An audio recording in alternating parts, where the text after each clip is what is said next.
father are you?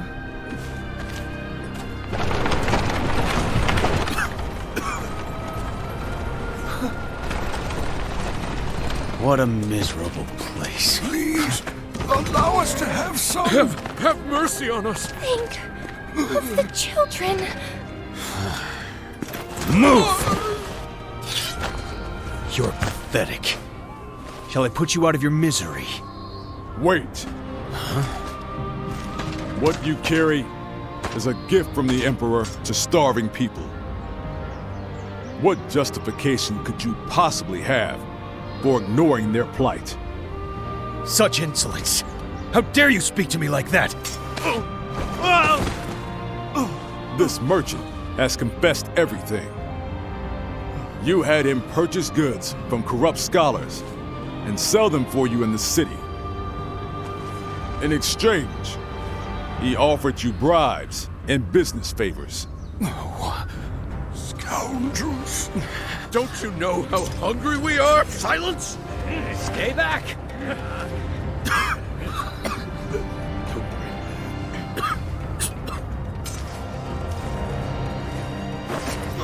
Son, wait! No closer!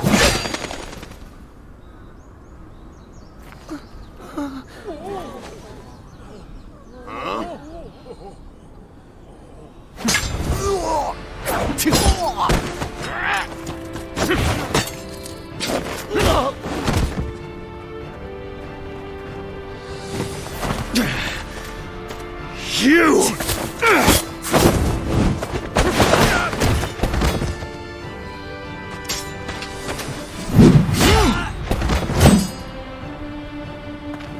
I don't know who you are, but you have my thanks. Call for reinforcements! Sir! Even more are coming? More soldiers are coming! Hey, you two. This way.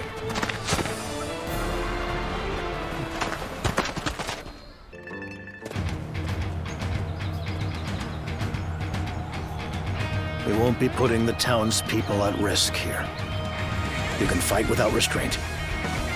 There is still much I must do, but I swear that I will get you out of here.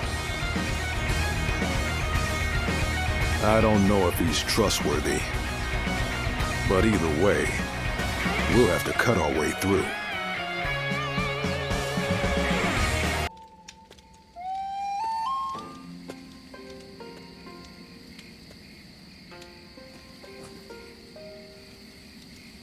You know, I didn't have the chance to thank you. I am very grateful for your help.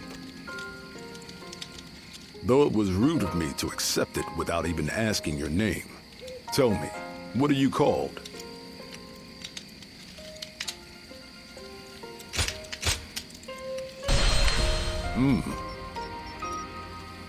I take it you are a warrior traveling the land like myself. From where do you hail?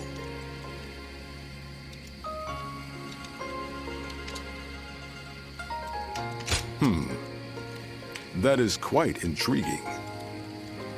You fought with such effortless skill. I've never seen anything like it.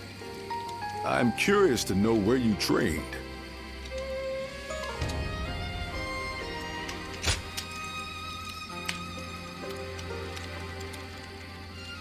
So you have no memory of your past? Now I see why you cannot tell me where you are from. In any case, it was fortunate I met you when I did. Most wandering warriors won't lift a finger until they hear talk of compensation. But you are not like the others. I see you walk an honorable path, wielding your blade for the weak.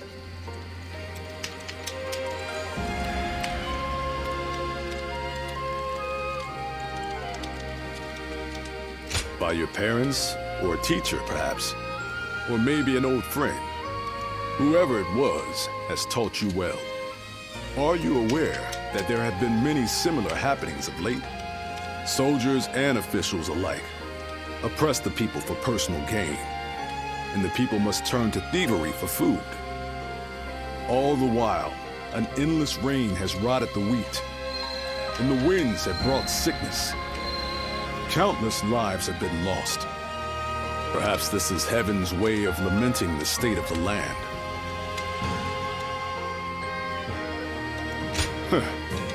Is that where your doubts lie?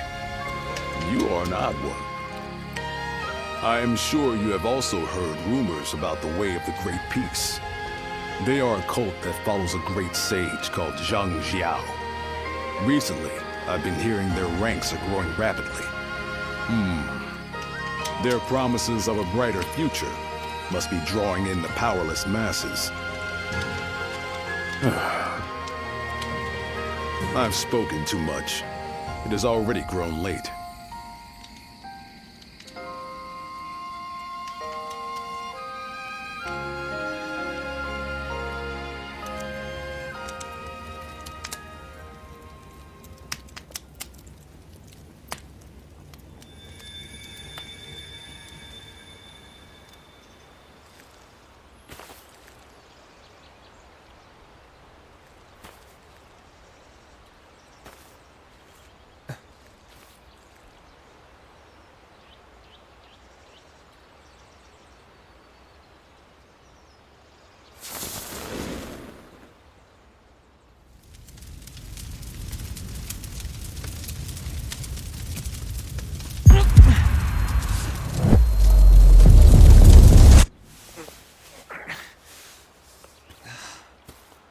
A country that has long been divided will reunite. One that has long been united will become divided. Long ago, the Han Dynasty was founded by Emperor Gaozu and re-established by Emperor Guangwu. And yet, heaven's will is now clear. The coming age will inevitably be one of great chaos. That is why you must bring peace to the world. The guiding light already lies within you. Rise now, guardian of peace, and take flight.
And sweet peaches. You, sir, would you like a peach? Hey, you! If you're not buying, then you're in the way. Now, move along. You, how about it? Would you like a fresh sweet peach? Oh, hey, you! Wait! Whoa! What are you? Watch out!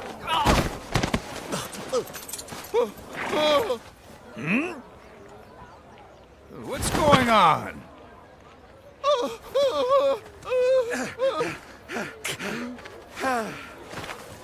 Thank you. Hey, just give up already. Forgive me! My family haven't eaten in days! And what of it? You're just another refugee who couldn't protect your land. If you don't work, how do you expect to provide for your family? I would work if I could, but... Chucky. Here. Huh?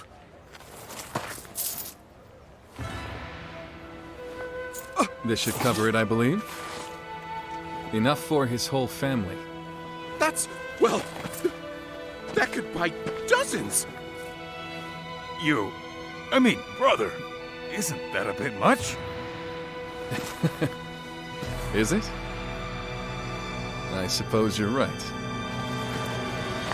How about this, then? Consider it in advance. You can work for me to pay it off. You mean... Hey, we are part of Liu Bei's army. A force whose sole purpose is to protect the people and bring about peace.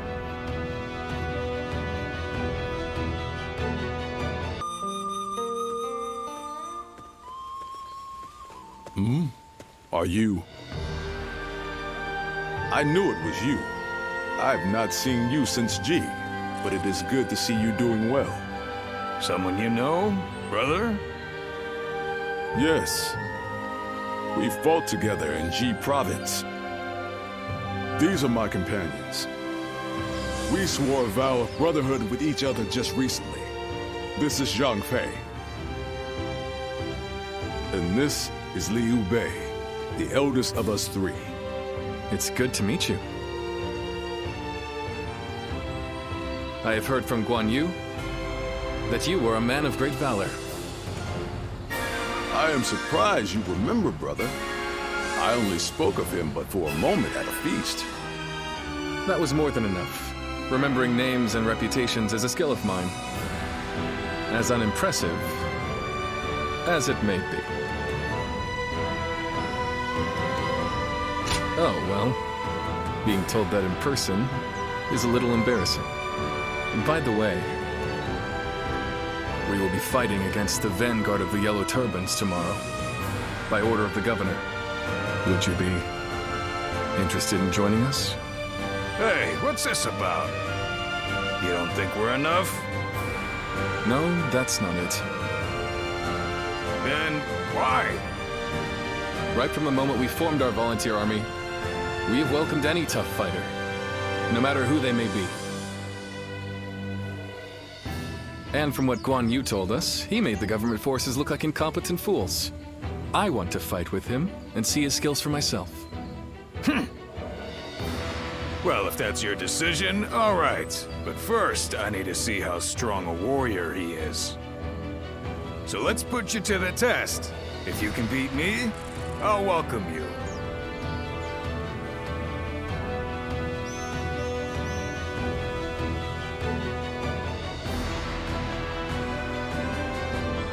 Good.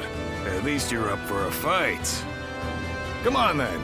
Let's go somewhere with enough space.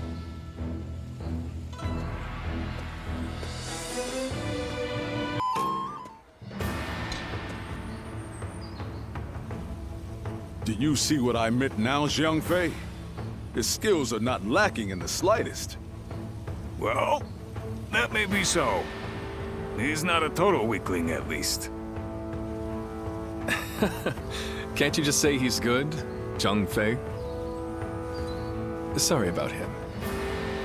If you would be willing to fight with us, then please, come by the Volunteer Army's tent.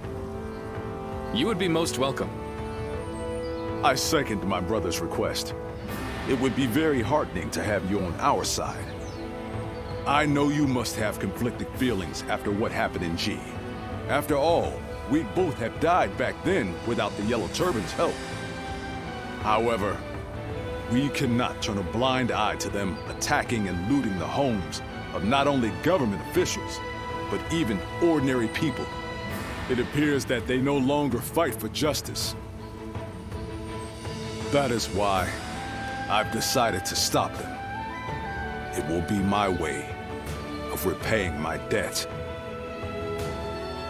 I trust that you are driven by a similar desire.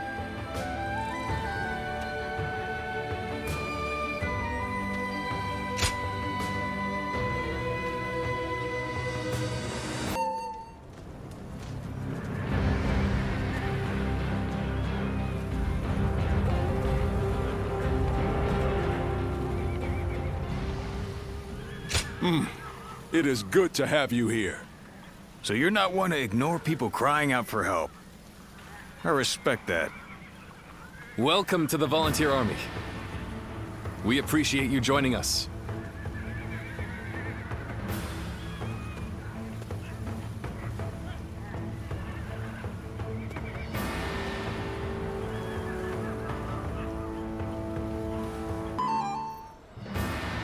Soon it will be time to march. Why, brother? Are you feeling anxious? Scared even? Quite the opposite. I'm thrilled that it is finally beginning. We are about to win our first victory, my brothers. I mean, how can we not with such formidable allies? Well spoken. This is the Liu Bei we vowed to follow. Now, let the heavens witness our might.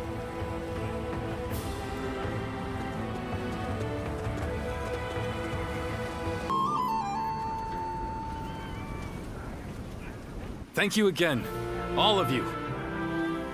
Today we won a great victory, an auspicious beginning for our volunteer army. I would like to rest. But first, I must report to his lordship, the governor. Indeed. Duty first, then we'll raise our cups in celebration. I'll go to the castle. You head back to the road, and I'll catch up with you. There is no more work to be done. Spend your time as you will. Feel free to return to your inn. If you have nothing to attend to, come see me later. You'll find me on the road.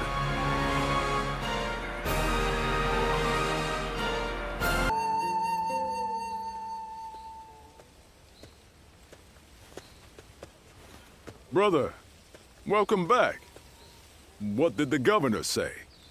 He was impressed by our success, and has ordered us to go to the aid of government forces in Yingchuan. Yes, yes. And what else? Nothing else. Why, you expected more? Yeah, of course I did. Was there no mention of a reward? Ah, that. There may have been, but I do not recall exactly. We risk our lives, and you're sent away with nothing but a pat on the back and new orders. We do not fight for gold or rewards. This is good enough for the time being. Yes, Guan Yu is right. But... Think on it, Zhang Fei. This is just the first step on the road to great things. We are turning our talk, our dreams into reality. Doesn't that fill your heart with fire? I'm no match for your passion, brother. You were a great help to us. I'm glad we met back there.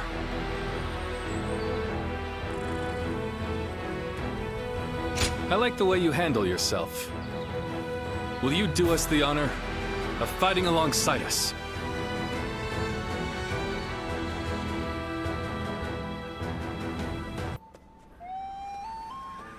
I know you. You are the ones who subdued the Yellow Turbans in Yo. Yes. What is your name? Where are you from? Liu Bei of Zhuo. Vassal to Lord Lu Ji. Liu Bei? I do not know that name. Your position? I have none. I work to provide help to those who need my services. Volunteer swordsman. But still, it's a good thing, I suppose, for like-minded men to gather like this. Thank you for your kind words. However, ours is a ragged crew. Unlike your lordship, we are humble, and our numbers few. It is natural for you to doubt us. However, if you were to give us one chance, here and now, to prove our worth, let this ragged band of volunteers show that we can be of service to the mighty Han. Bold words. Perhaps it is only bluster. But I see no reason not to give them a chance. They could become a valuable asset. You will serve under Cao Cao and fight together in the vanguard. Acceptable? Of course. Then this discussion is concluded. Don't let us down. Sir!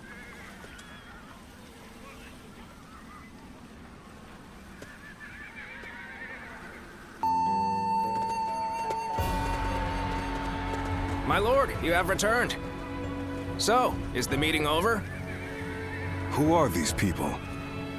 I don't recognize them. They're a volunteer force, said to have crushed the Yellow Turbans in Yeo Province. They will be under my command in the coming battle. Oh? Allow me to officially introduce myself. My name is Cao Cao. I look forward to seeing what you're capable of in combat. Sir! So, I take it you're a lot more capable than the government forces. I am Xiahou Yuan. We welcome anyone who is here to help our lord. Isn't that right, cousin? Xiahou Dun. You would do well to remember that if we're to fight together. Thank you for your words of welcome. They seem like more reasonable people than the ones earlier. It would be wrong to think that all government forces are the same. Some among them are said to be even more brutal than the Yellow Turbans. Indeed. And those are Cao Cao's true enemies. The battle against the Yellow Turbans will also aid us in removing corruption from the government. Keep that in mind. Cao Cao never acts to gratify his personal desires. You're as bold as he is. It's about time we see what the volunteer force is really made of. Xiahou Dun, enough. When a man is not guided by the law, he is no different from a beast. Whether he is a Yellow Turban or a government soldier is irrelevant.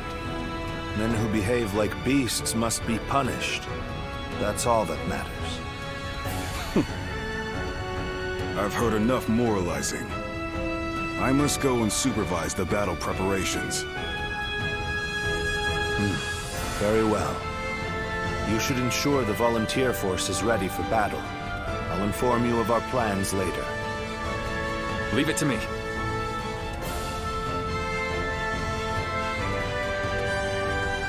Hey, you. I didn't catch your name.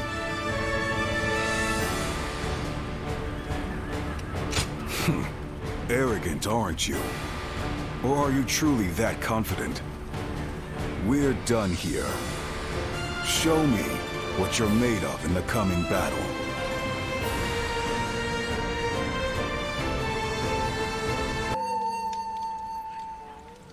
Hey, so why weren't we invited to the War Council? Huh? We did more than anyone else in the last fight. Zhangfei, remember our place. We are a band of volunteers without official positions. If we start demanding to be included in the council, we'll be seen as a burden rather than an ally. Ah, you might be right, brother, but it still aggravates me. Yes. I am of the same opinion. While our men were thrown into confusion by the sorcery, your militia alone kept your heads. None can dispute your contribution to our victory. I will ensure your efforts are recognized. Why, thank you, Lord Cao Cao. We owe our success in battle to this warrior, who saw through the enemy's sorcery. He, too, deserves your lordship's praise. I see. So, that clear-eyed gaze of yours sees through sorcery, does it? You rise above the chaos on the ground, roam the length of the battlefield, find the path to victory.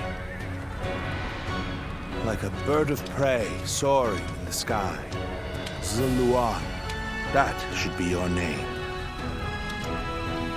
A winged omen that heralds the reign of a good king and condemns that of a wicked king, leading the world toward peace. Peace in the Luan. Cao Cao, stop warbling like a poet. You're just confusing them. His lordship is a true scholar. Still, Zuluan. It has a nice ring to it, and fits you well. Yes, I like it too. It's not our opinion that counts, though, is it, brother? A lively group you have here. I shall be counting on you in the coming battles.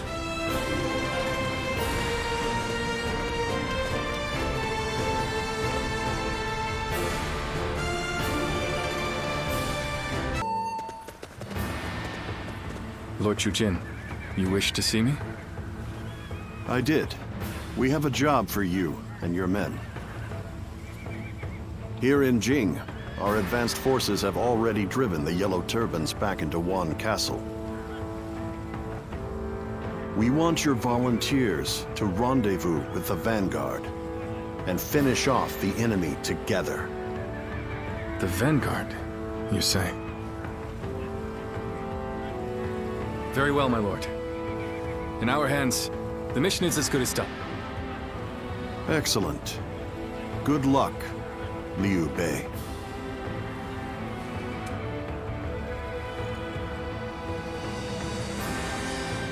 A report, my lord. Lord Sun Jian has arrived.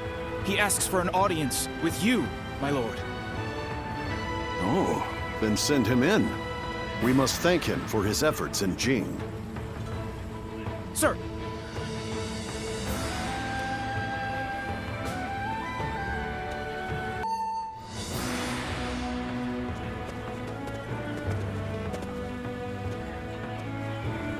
Ah, I recognize you.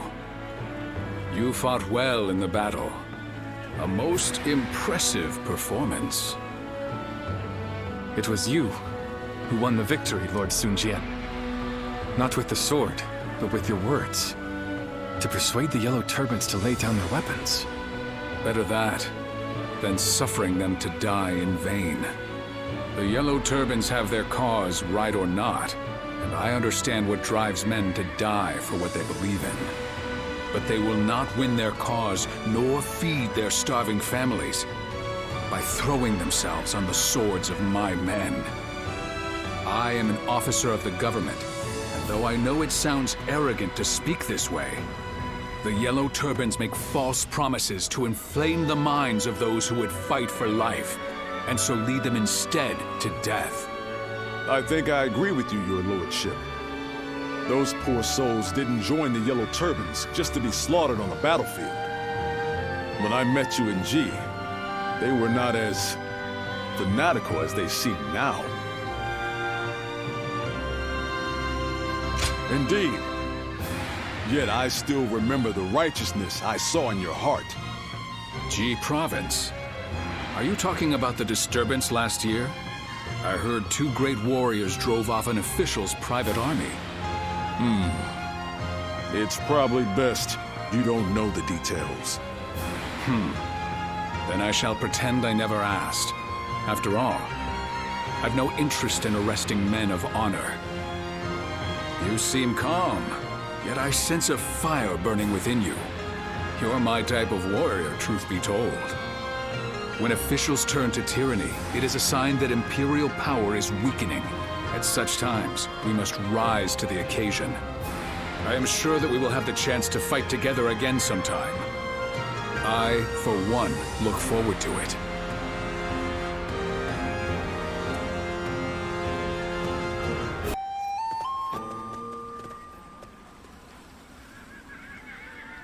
Lu Ji is not here. Why not? He has been imprisoned for refusing to give the attendants the bribes they expected. No. He stuck to his principles and allowed himself to be condemned for a crime he did not commit. He is a fool.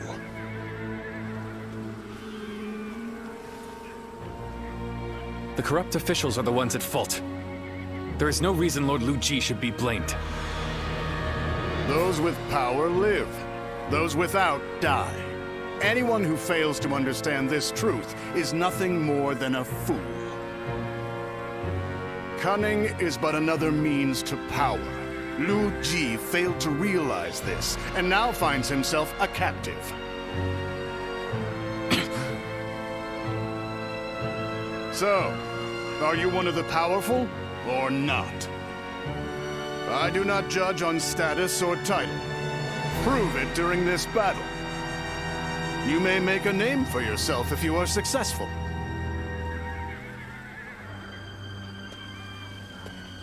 And if I fail to do so? Then the battlefield will claim your life. That goes for both of us.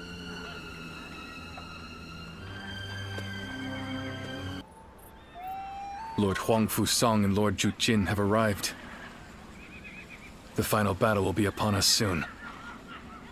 It would be best to focus before we head into battle. I, for one, can't help but get excited. What's wrong, brother? No. It's just that it feels like I'm dreaming it all.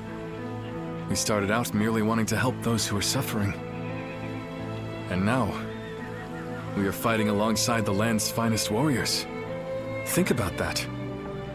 We are about to make an incredible difference in this realm. Is that not amazing? A tad early for that, is it not? I am sure that sort of talk can wait until the victory banquet. Lord Sun Jian, it has been too long. Tales of your volunteer army's exploits have made the rounds. Quite impressive. Feels strange hearing that from you. Friends with the Tiger of Jiangdong as well, I see. Truly an army to be reckoned with. Lord Cao Cao, I've been told that you drove back Zhang Bao. Yes, but we haven't defeated him yet. It all depends on the upcoming battle. It will soon be time for us to depart. Be sure to make your preparations by then.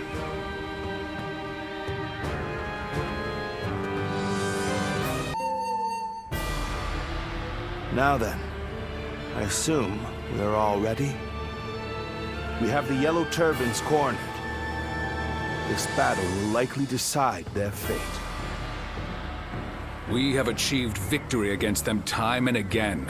There is nothing for us to fear. Believe in one another and march forward, and we shall be unstoppable. I also look forward to seeing what the volunteers can do. We came here to put an end to the turmoil. And we will give our all to see it done. Ha! I see no need for further discussion, Cao Cao. All that's left is to hunt down the wounded beasts. Very well. Let us go.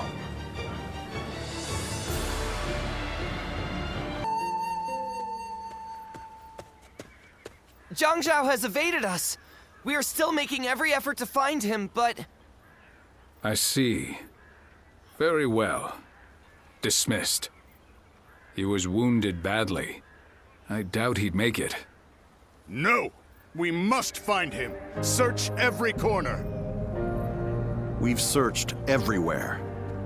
Spending more time on this will only exhaust our troops. Oh. He will die soon, even if we leave him be.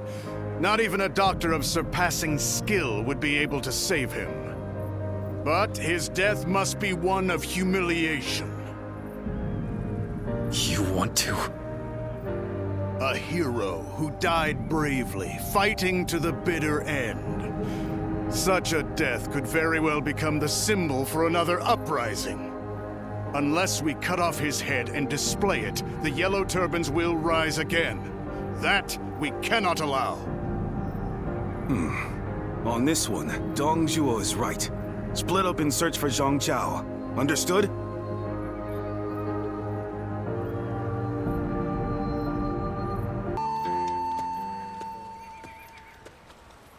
Did you hear?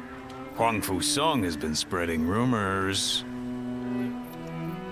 He's saying they dug up Zhang Jiao's grave to cut off his head? As if anyone even knows where his grave or body is. Although it is Lord Huang Fu Sung who has been saying such things, apparently he was put up to it by Lord Dun Zhua. That makes me sick to my stomach. We must learn from Zhang Jiao.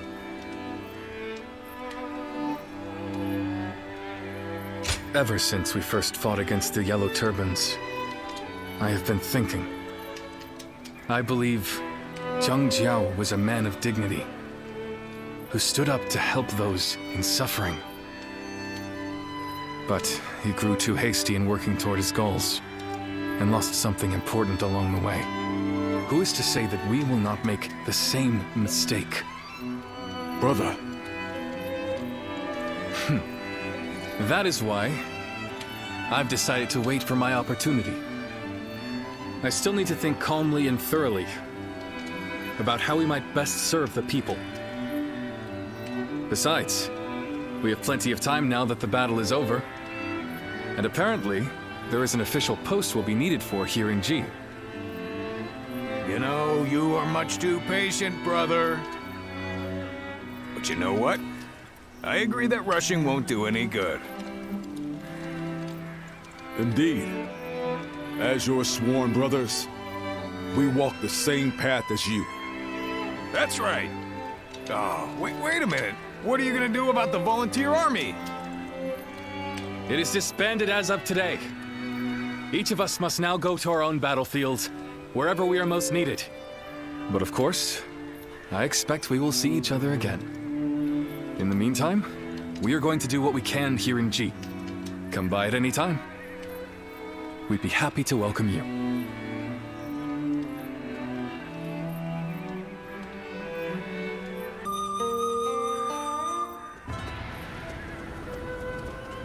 I'm glad you came. What luck that you also happen to be here in Yo. We've had our share of trouble of late. But meeting you again like this really feels like it was meant to be.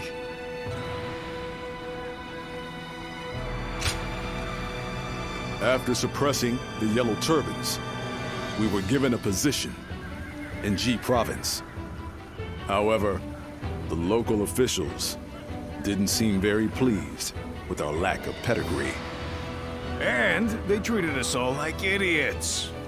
So I had to teach them a little lesson. But that led to us being forced to leave the province. Don't feel bad, Zhang Fei. The way they treated us got under my skin, too. That is what brought us here to Yo Province. To ask my old friend Lord Gong Sun Zan for help. To thank him for his warm welcome. We are going to have to achieve great things in this battle. It is almost time to head for the front. Let us fill you in on the plan.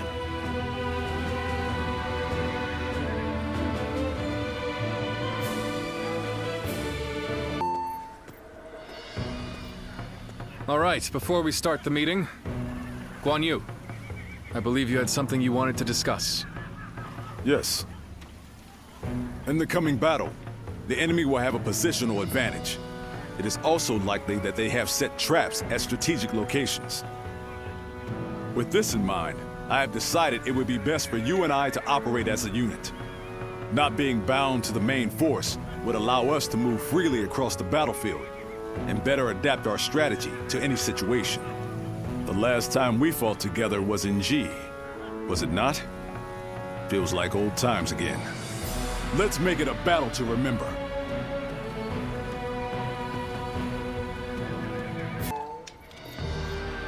I don't know if those were rebels or what, but they were no match for us. Yes. Yo province will enjoy peace for the time being. Even so, I've heard that these rebellions are springing up one after the other all across the land. Suppressing the Yellow Turbans did not put an end to the fighting. You're right. It may just be that the chaos itself has grown into an unstoppable force. However, the chaotic state of things also presents an opportunity to change the world. But, brother, we don't even have titles anymore. What difference can we actually make? That's not like you, Zhangfei. What will we do? What can we accomplish? Now is the time for us to search for our purpose and test our limits. So we must simply succeed where we can, one step at a time. Though we still have a long way to go, I will not give up. I must tell you one thing. If you ever feel like you want to be a part of our vision for the future, I want you to come to me. We welcome anyone who has ambition. The door will be wide open for you.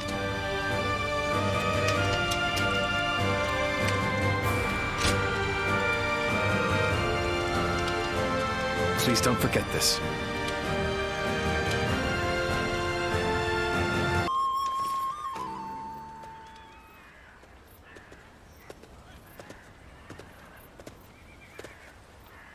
So this is where you are. I heard that you might depart tomorrow, so I came to say hello. Might you have time to talk?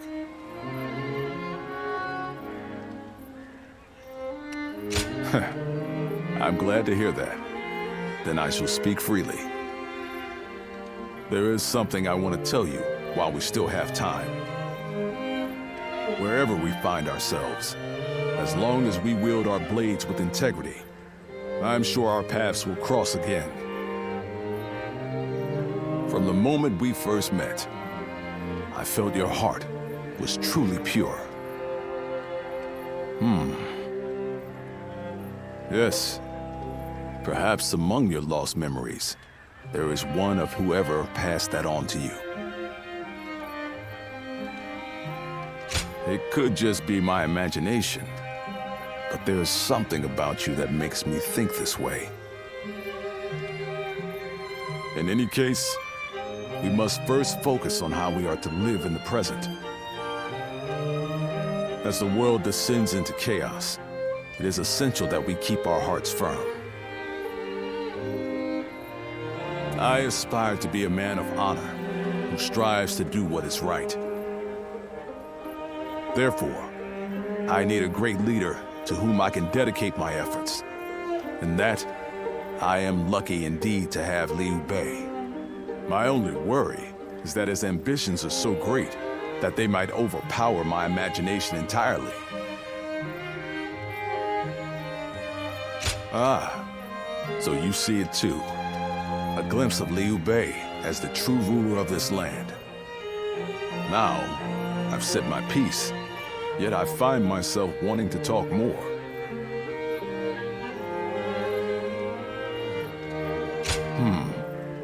You feel the same way? Then let us find somewhere to sit and relax before we continue. Tonight, I wish to etch the features of your face and the sound of your voice into my memory.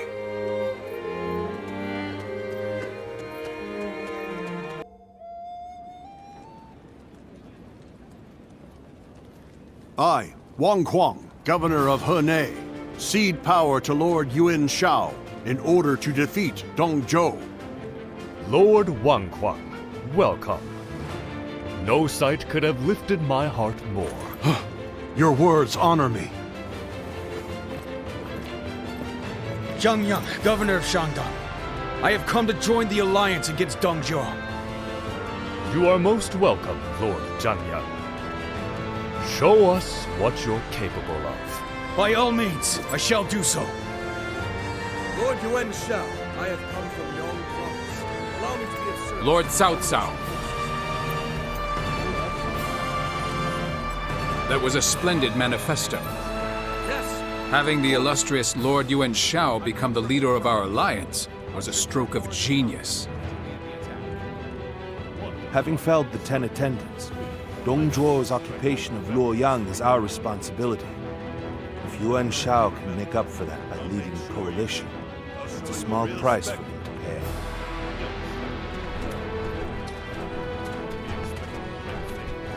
You can count on it. Lord Yuan Shao, I have no doubt I'll be a great asset to the coalition forces. Is that so? Your spirit alone finds support indeed. Dong Zhuo is all but done. Right.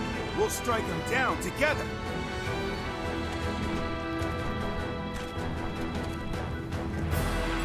The die has been cast. All that remains is to see this through.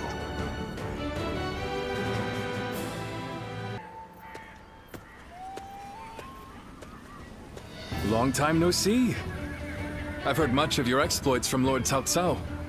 None of us foresaw Dun Zhuo causing this much trouble. He was far more dangerous than we thought. Well, it's still better than the Yellow Turban Rebellion. The situation's straightforward, at least.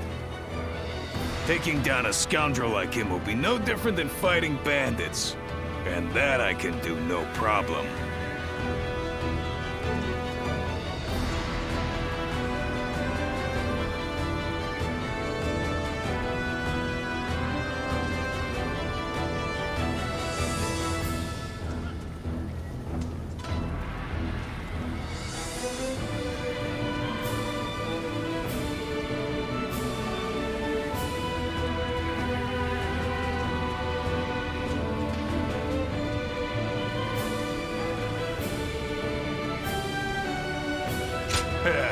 I thought you'd get it. After all the battles you've been in, you must be pretty strong now, huh? I'm looking forward to seeing you in action.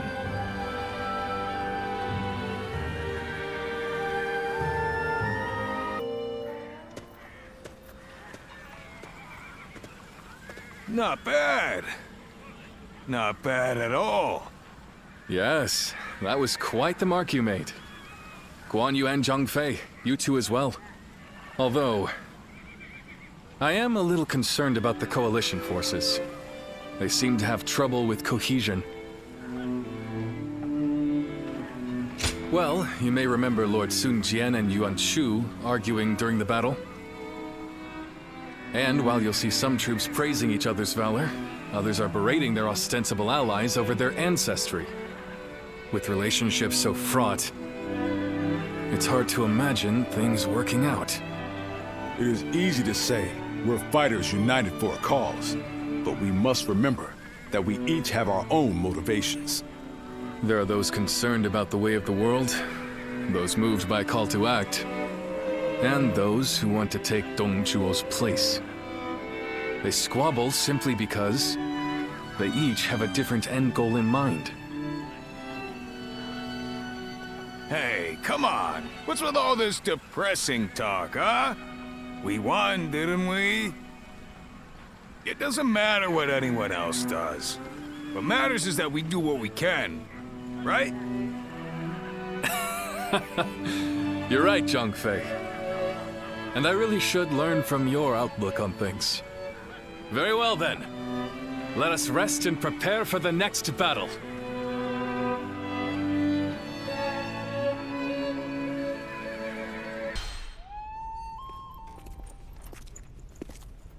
The governor is on his way. Please wait here a moment. How vexing. Treating everyone like an honored guest. My apologies. Sir! You seem quite taken aback. I admit, I haven't gotten used to this either. Now that you're the governor, you must look, and more importantly, act the part, sir. Indeed. I am Liu Bei, governor of Pingyue. It is an honor to have you join us. Ah, knock it off already. This is creeping me out. Seeing a man of your caliber nonplussed over such matters is quite funny, Jonathan. That's enough of pleasantries. Let us attend to the matter at hand.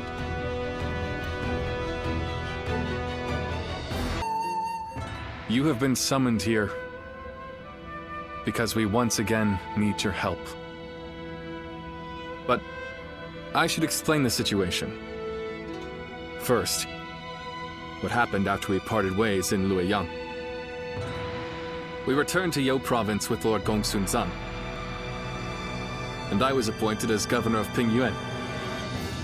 I think I'm doing a good job, if I do say so myself. My work has been praised by others.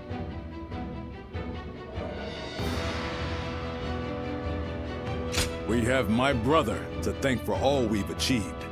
Words of his deeds is beginning to spread across the land. You shouldn't put me on such a pedestal, Guan Yu. We have only done as well as we have because of Lord Gongsun Zan's support. As we speak, our benefactor is under attack from Yuan Shao in Ji Province. I hear they're struggling. I'm sure they would appreciate our help. We owe a lot to Gongsun-san. What worth is there in life if you forget the kindness shown to you? However, now that Yuan Shao has gained a foothold in Ji, he may be stronger than when he led the coalition forces. Meanwhile, our army is still finding its feet, and they far outnumber us. I'm not sure that we can win, but there come times in life when one must fight all the same. For us, that time is now. I want to do all that I can. That is why I summoned you. Please, we need your help.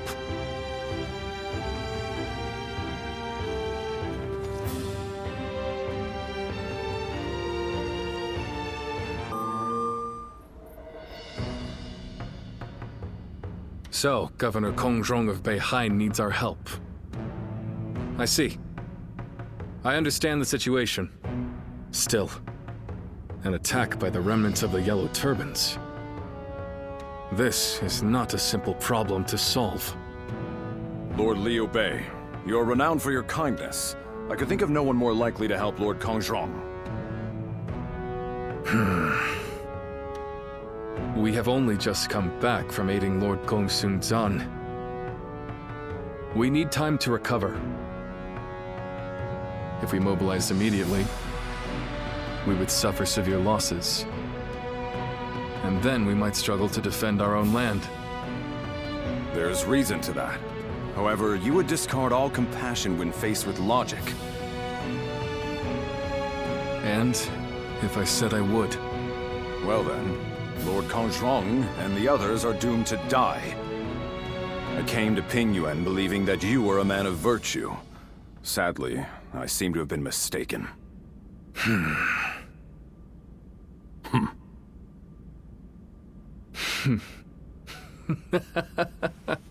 I'm sorry. It was cruel of me to test you like that. We shall go to Lord Kongrong's aid and ensure no harm comes to him. But you were right. There is no benefit to you in this. You will go regardless. You misunderstand me. It is precisely because there is no gain to be had that we will go. I raised this army to help those in need. I have no intention of turning away from that goal. Is that not itself a reward? You're an interesting man. You have impressed me, Lord Liu Bei. I feel assured that Lord Kongrong will be safe.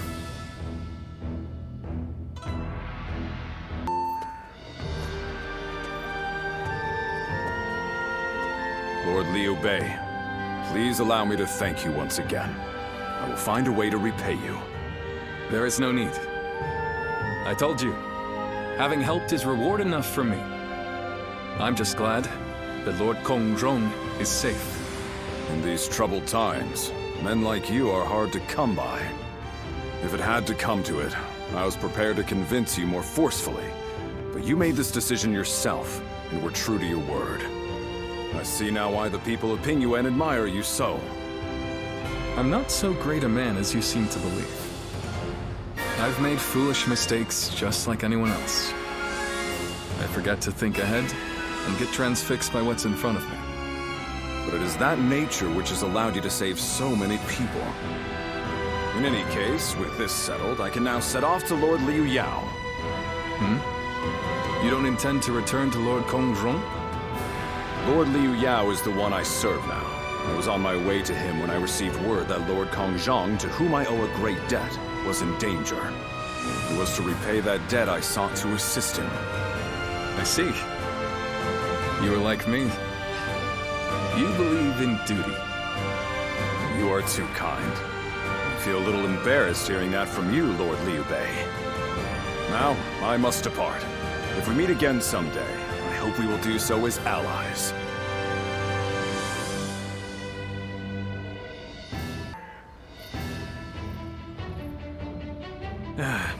So, you accepted his request, then? Oy, there is never a dull moment with you, brother. Still, why would Lord Cao Cao take such a drastic step? I don't know. What I do know is that Lord Cao Cao scares me. I can't shake the feeling that if we're not careful, we may become his next target.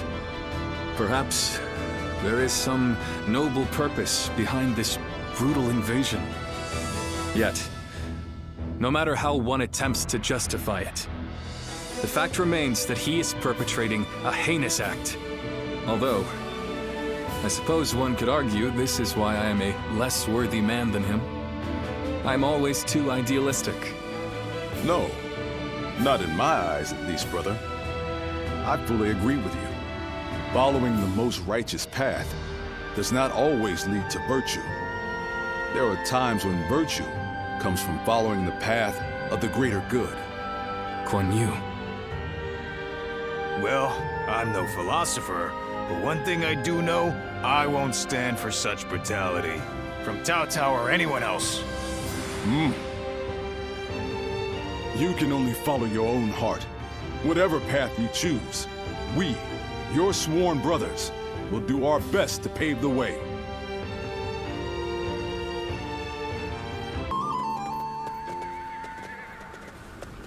Lord Liu Bei. Oh, it's you. I heard you rode out to aid Lord Tao Chun. I thought I might be of service.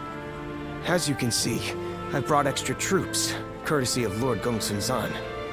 This is my chance to repay the debt I incurred at Jieshao. My spear is at your service.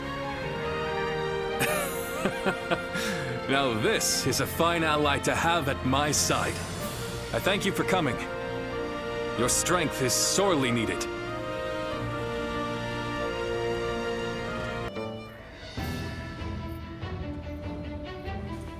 Did you hear? Apparently Tao Chun wants to hand over Shu's governorship to my brother. Says there's no telling when Cao Cao will attack again, so he wants him to look after Shu in his stead.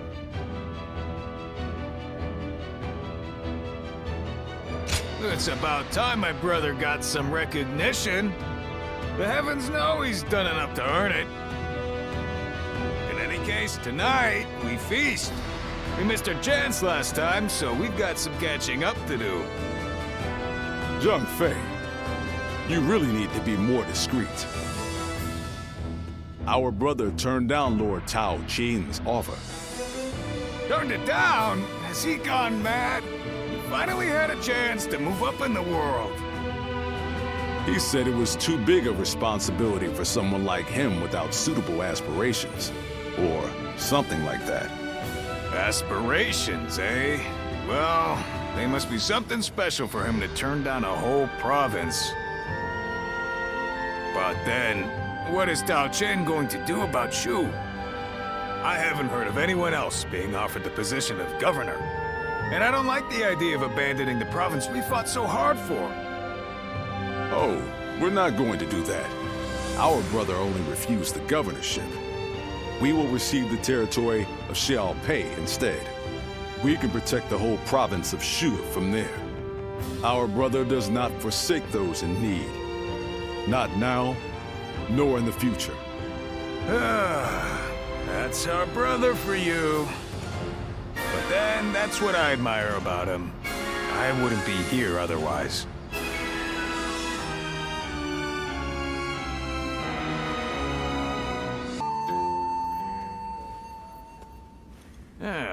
I wonder what our brother is talking about with Tao Qin. They've been together for a long time. Well, Lord Tao Qian's sickness has taken a turn for the worse. Perhaps he wants to discuss the future while he still can. Putting his affairs in order. Ah, good. You're all here. Brother, what did you talk about with Lord Tao Qian? The future. It appears that his lordship very much wants me to take over the governorship of Shu. But you already refused the appointment. Yes, I did. I didn't believe I was up to the task, and my opinion on that has not changed. But Lord Tao Qian's illness is grave. I fear he does not have much longer. The question is, when he passes, who will be able to protect and lead the people of Shu? I've been putting it off for as long as I can. But I think it's time for me to give my answer. That's right, he's chosen you, brother. For Lord Tao Qin's sake, you should say yes. Well, he keeps insisting that it must be me. It's like he won't rest until I accept. In any case, I must think it over carefully. If that is what you all wish, then...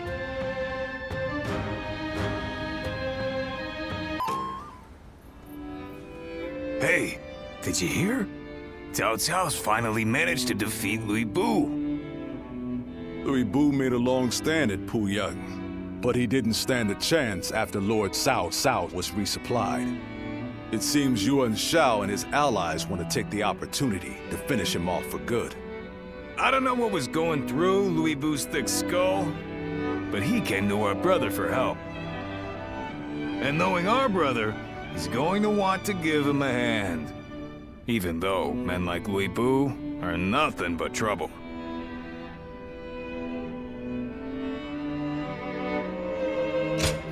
Well, I guess we could try, but our brother has such a big heart. It's hard to go against someone so pure. But it's Lui Bu we're talking about here, huh? There's just no way I can trust him. He killed his first lord, Din Yuan, before joining Dan Shuo, only to end up murdering him as well. He wears the mask of a man, but has the treacherous heart of a beast. We should be ready, in case he intends to make our brothers his next prey. Yeah. If things go awry, we'll need to be there to protect him. Lord Lui Bu, I'm glad you are safe. Spare me your pity. I was never going to let a worm like Yuan Shao claim my head. But I never thought I would be forced to turn to you. Chen Gong took things too far. I don't know how you can act so high and mighty. You're the one that's come begging for help, remember? Zhang Fei, that's enough. The fact of the matter is, many of our men were wounded or killed in that battle. We made a desperate effort to rescue you, but you give not even a word of thanks. You'll have to forgive those who would air their grievances. Thanks? What foolishness is this? Do you expect me to get on my knees right here and now? No, that is not what we had in mind. We want to make a deal with you. A deal?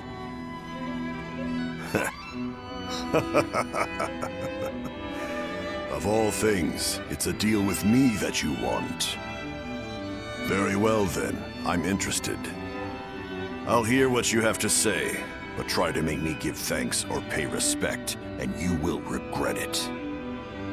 No thanks or respect are required. We just need you to lend us your formidable might to make up for the troops we lost saving you. Oh? You are no doubt skilled enough to be a match for 1,000 warriors. I can think of no better way to replace the 1,000 missing from our ranks. You're not as boring as I thought you'd be.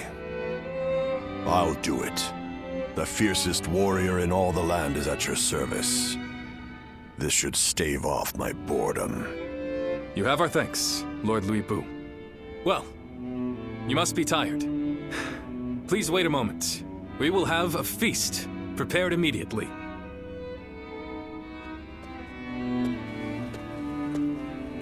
Brother, was this really the right thing to do? Did we have any other choice? If we cast him out, he might end up under the command of Lord Cao Cao, Lord Yuan Shao, or another rival faction. Then, what would become of Shu? How could we protect our land from such a threat? But...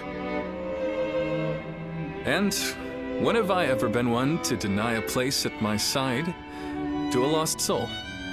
The day will come when we will see that this was the right decision. Just wait.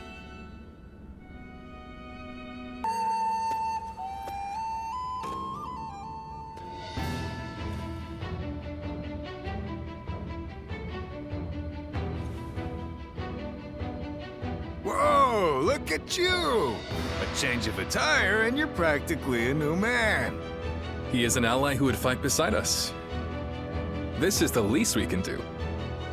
An ally? Yes. He says he's willing to make our camp his home. Ah, that is excellent news. But are you certain? I seem to recall that you traveled with a purpose. Did you not? I see. Then I will not question you. You and I shall help Liu Bei rise towards greatness. But couldn't you have at least mentioned it to us? You're hurting my feelings here. I'm sorry. I didn't mean to keep you out of it. Next time I'll be sure to tell you beforehand. Look who we have here. Welcome. We are a close-knit bunch, aren't we? Lord Chen Gong.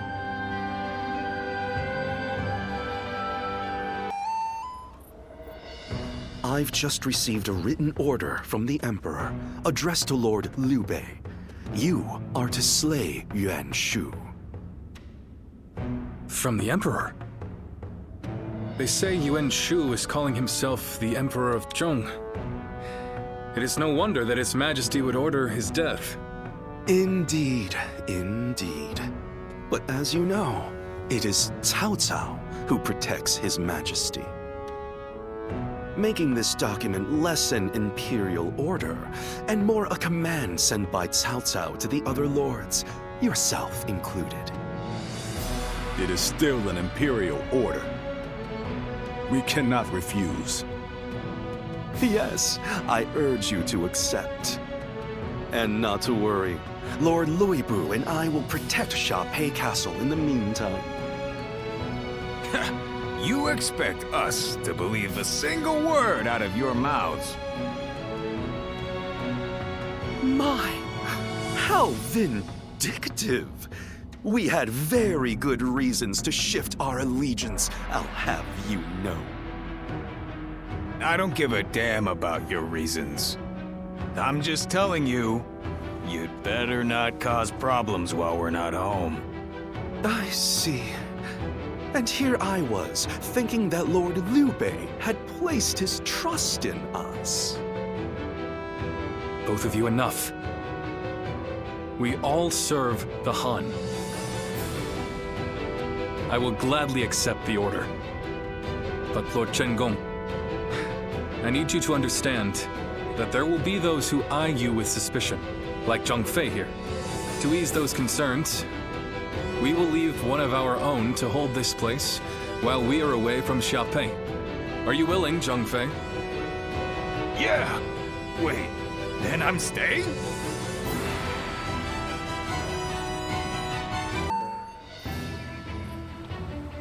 A couple of close calls, but we've won. Yuan Shu making the first move wasn't part of the plan, but thanks to all of you, we managed to rout his forces. A simple task. I only regret that I could not slay Yuan Shu. He will not survive our next encounter. I wonder how Zhang Fei is faring right now. Don't worry. I'm sure all is well. At least I haven't heard anything of concern. Brother! Liu Bei! Wait, is that? Brother! Zhang Fei, what are you doing here? I left you in charge of Xiaopei Castle. I failed you. It was Louis Bu. He betrayed us without warning. Without warning? That was the very reason you were ordered to watch over him.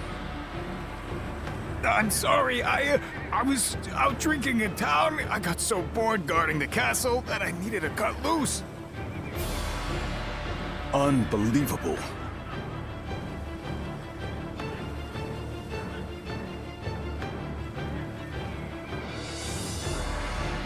Yes, we cannot change what has already happened. We will fight Louis Bu and recapture the castle. Yeah, and I'll be damned if I make the same mistake again. No, we will not attack Xiaopei. What?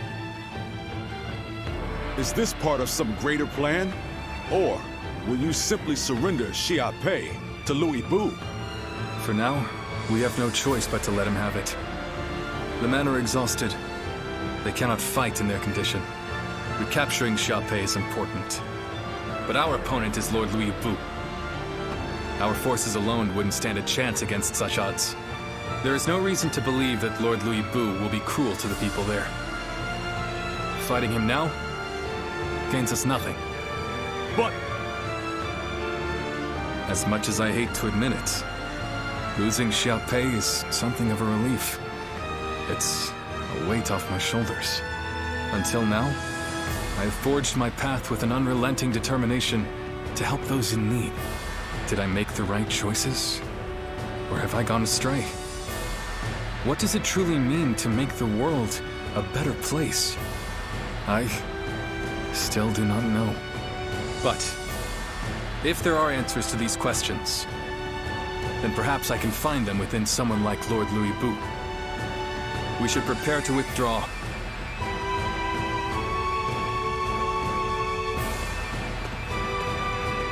Liu Bei.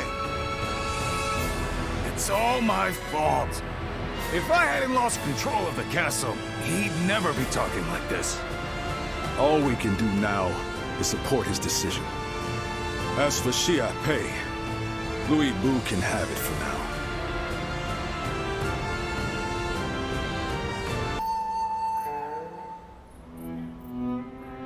I wonder, what's happened to Liu Bei since that day?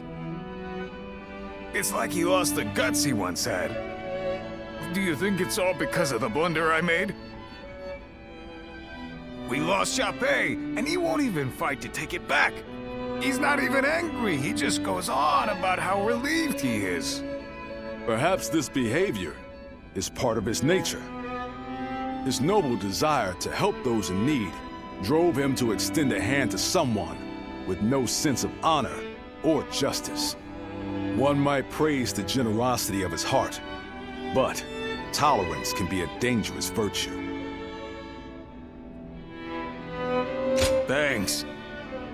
I wish I could help, but I don't think I'm ready to look him in the eye. Light a little fire in him for us, will you? He's likely at one of the pubs along the road. Thanks. We're counting on you.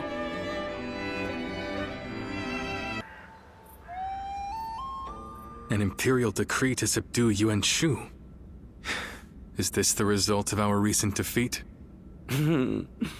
It seems you have all been deemed ineffectual. This time, the task has fallen to Lord Louis Bu. So, what will you do now, Lord Liu Bei?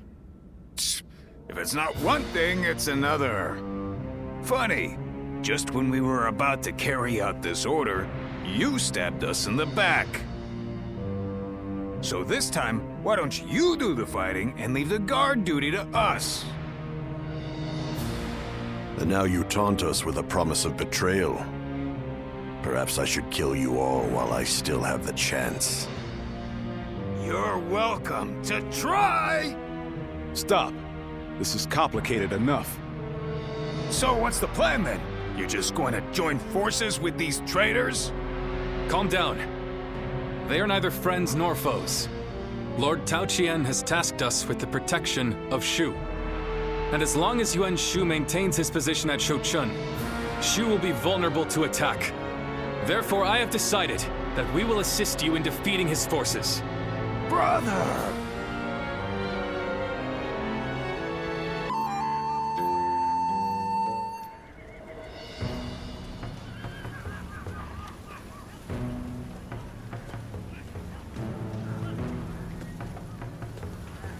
Still, it's hard to believe you ended up in the service of Lord Liu Bei. I suppose it makes some sense, considering the long history between you. But, well, it's just disappointing. I wish you had chosen Lord Sun Sa.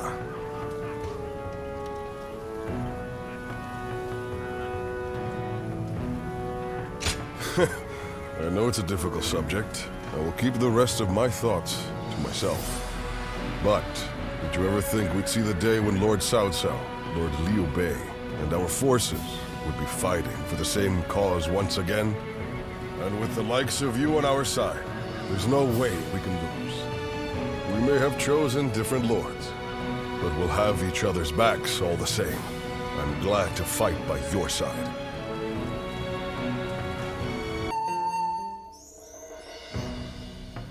I was serious when I said I'd wait, but I don't think I can stomach Louis Bu for much longer. He is a beast by nature. He will run wild as he pleases. The way he wields his power to consume all in his path reminds me of Dun Shua.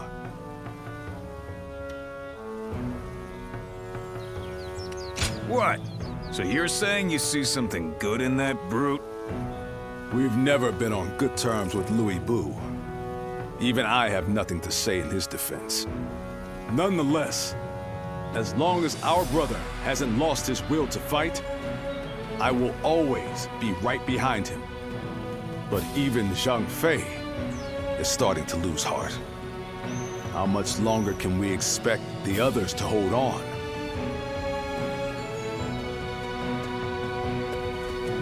Everyone, please make haste to the war room! What's all the excitement about? Louis Bu's forces. They're advancing on Xiaopei!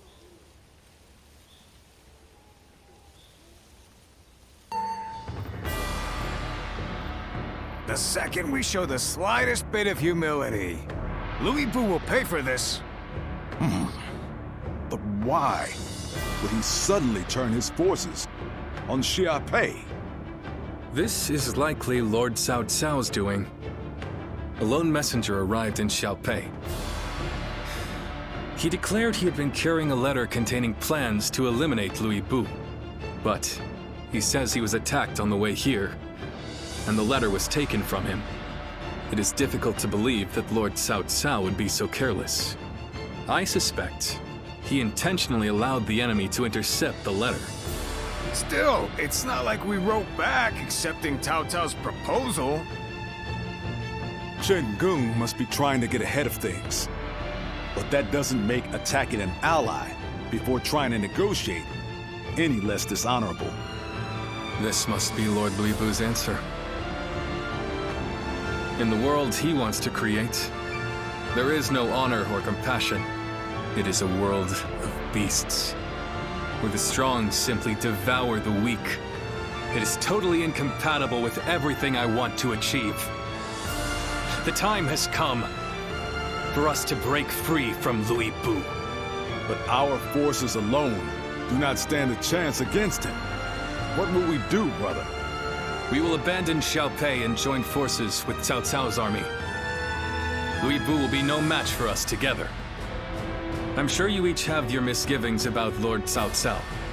But for now, think of him as a means to an end. Yeah, I was on board from the start. As long as we get a crush Li Bu, you won't hear me complaining. No matter who offers us help or favors, it will never come at the cost of my soul. I will subdue and consume all who would look down upon us. Neither strength nor reason will bring an end to the chaos. And it's up to us to prove it to the world.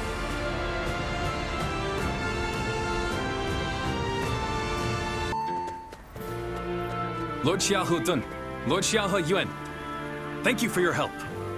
Give your thanks to Cao Cao if you must.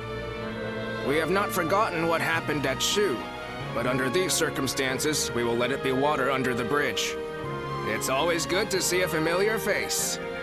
Our lord should be here shortly with the rear guard. We will discuss our strategy in depth later.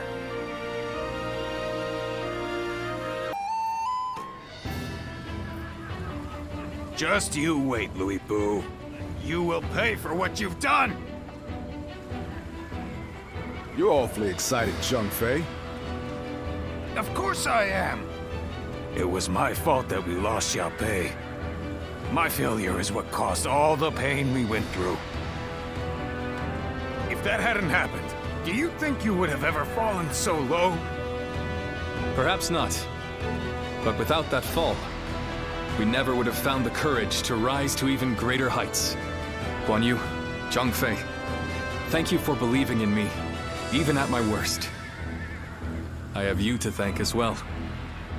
I could not have made it this far without all of you. You've changed, brother. Have I? Yes. You look like a man of purpose now. Yeah, you were looking pretty pathetic before. I don't think he wants to hear that from you. And you're all just as you've always been. Always there to help me when I need it. I swear, your faith in me will be rewarded. Come. If we stand together as one, we can overcome any enemy.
It is done.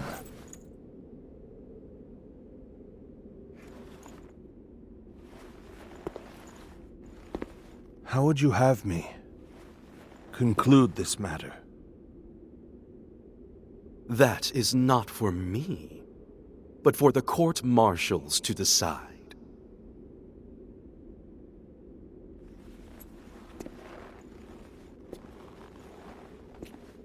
And if I were to forgive you,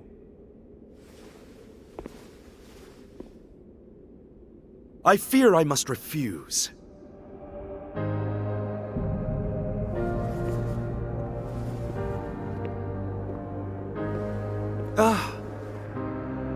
And there's no need to guide me to the execution grounds.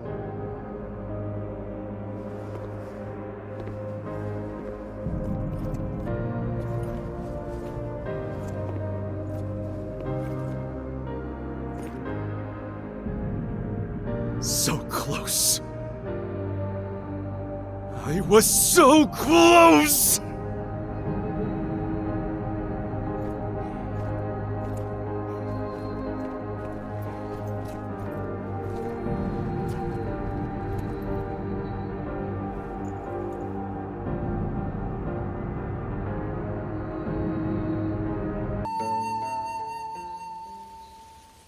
I was taken with Lord Louis Bu's strength.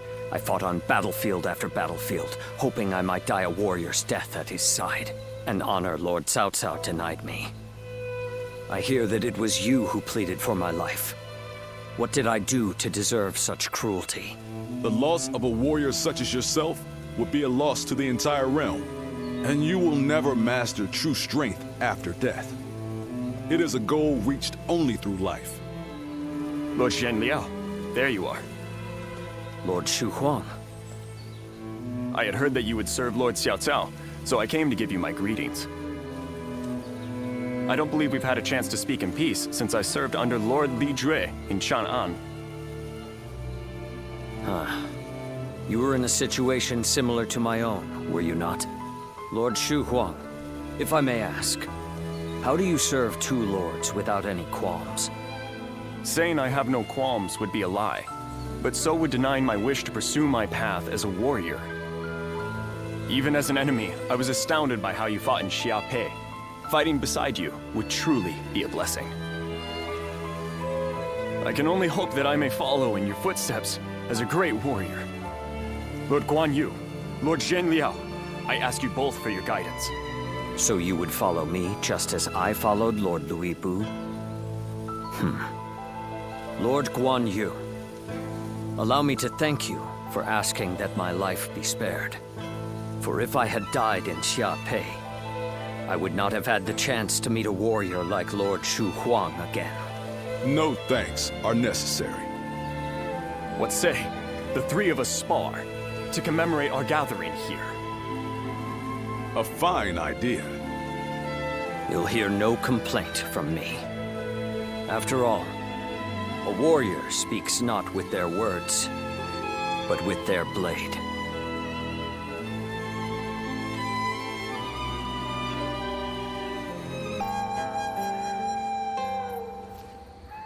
We're gonna drive out Cao Cao? Shh. Not so loud, Zhang Fei. But why with the Emperor? I am not sure of His Majesty's true intentions, but he is clearly not satisfied with the current state of affairs. So, what say the three of you? What can I say? Your mind's already made up, isn't it?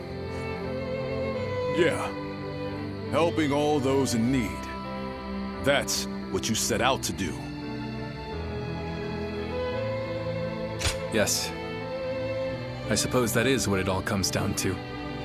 I spoke with the Emperor here, and learned how much he is suffering under the current arrangement. I will do what I believe is right, in the way I see fit. If His Majesty is asking for help, then I want to answer the call. Heh, that's the Liu Bei we all know. Besides, we never plan to just keep taking orders from Cao Cao forever, right? I have no objections. But how are we going to carry out such a plan? As it stands, we are nothing more than the guests of Lord Cao Cao's. We don't have the soldiers, let alone the support necessary to succeed. First, we will remove ourselves from Lord Cao Cao's influence and claim some land on which to establish a base. Lord Cao Cao has been talking about attacking Yuan Shu in anticipation of Yuan Shao's forces coming south. That will be our opportunity to leave Shu City. Our destination is in Shu, the castle at Xiaopei. With the time we've spent there, I'm sure the people will give us a warm welcome upon our return. I'm no strategist, but do you really think we should bother with attacking Yuan Shu? If we're just going to turn on Cao Cao anyway, I don't see why we'd need to keep following his orders. I understand your thoughts, but we cannot deny that he has helped us on many occasions. I'd like to repay him for that. Perhaps. But I cannot be the hero to stand against Lord Cao Cao if I am in his debt. It's just like you to think this way, brother. But that's the part of you we admire most. Stay true to your chosen path.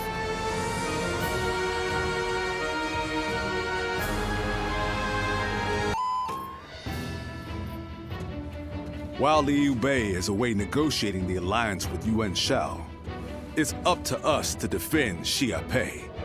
His family also resides within this castle. Should anything happen, we must be ready to guard it with our lives. Cao Cao's forces are currently engaged with Yuan Shu's massive army. He can't exactly turn around on a whim. But he might still send one of his stronger officers our way. We need to stay on our guard. I am sure Liu Bei and the others will be able to secure the alliance and bring back reinforcements. All we can do is put our faith in them and perform our duty here.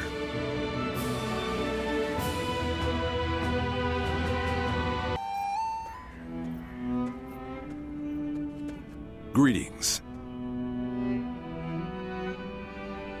Yes, I've been thinking a bit about Liu Bei and where we might go from here. When he told us that he had found his purpose, when he decided to part ways with Lord Cao Cao to establish a base of our own, I was happy. If we could spare the people of this troubled world even one source of grief, then we sworn brothers would proudly charge into battle. And yet, he still lacked a solid ambition for us to pursue. He would speak of doing great things for the world, but never decided what those great things would be. But then, after fighting Louis Bu, and having that discussion with Lord Cao Cao, something changed. He found some sense of purpose. This could well be the turning point. Will he be able to seize this opportunity to rise? That is why it is more important than ever that we support him, no matter what. That's what I like to hear. We must all work together to help him achieve greatness. We have a report! What is it? Cao Cao's forces are advancing on Xiaopei Castle! How could this be? What about my brothers? We have received no word. There are rumors that they have fallen to Cao Cao's forces. Please, sir, your orders! We must defend the castle at all costs. I'm counting on you to help us make it through this.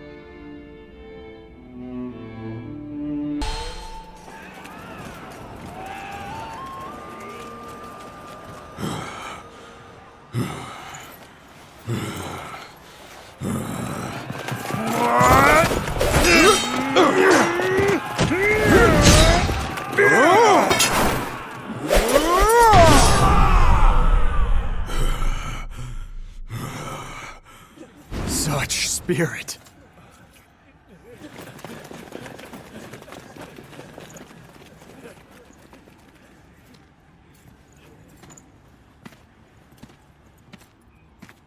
Lord Guan Yu.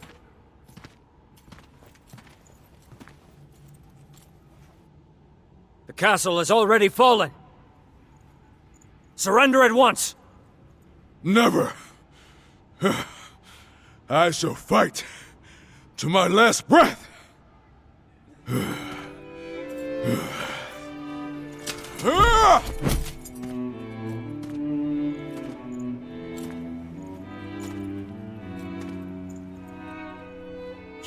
dishonor yourself out of stubborn pride, breaking your vow to your sworn brothers that you would die together, defying your duty to protect that which Liu Bei entrusted to you. Would your honor truly allow that?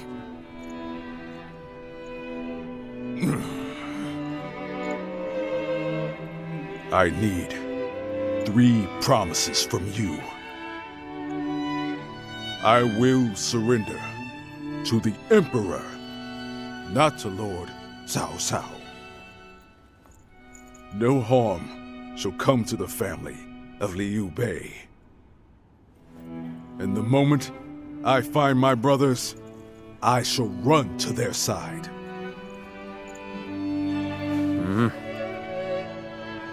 You have my word. I shall convey your wishes to... I accept those terms. How outstanding to have a renowned hero such as you on our side.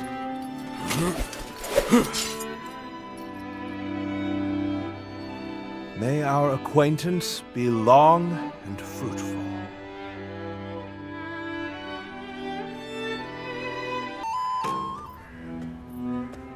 Ah, there you are. Lord Cao Cao, I cannot thank you enough for ensuring the safety of Liu Bei's family. Think nothing of it. More importantly, I have something I want to ask you. Guan Yu, what would you say to an invitation to remain in my service? What?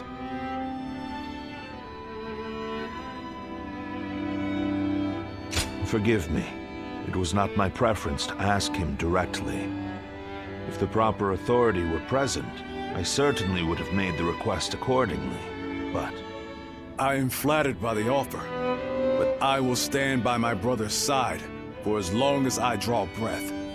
And what if Liu Bei is no longer of this world? Lord Cao Cao. No need to look so grim. I merely asked what if. I will not force you to decide now. Take your time and think it over. Certainly. He has been incredibly generous and has treated Liu Bei's family well. That is a debt I must repay in full before I leave. But I do not intend to stay here long. I will leave as soon as I know where my brother has gone. No matter how many losses he suffers, or how weak he becomes. My brother is the only one that can bring salvation to the victims of our troubled times. I truly believe that.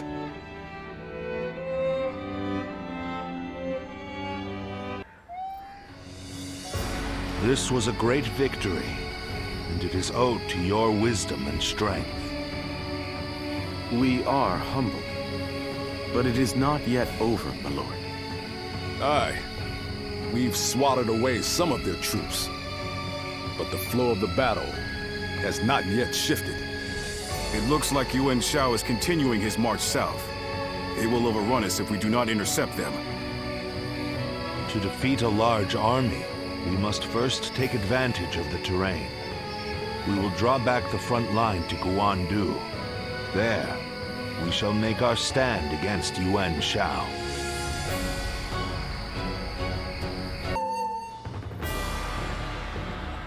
What shall we do, Lord Cao Cao?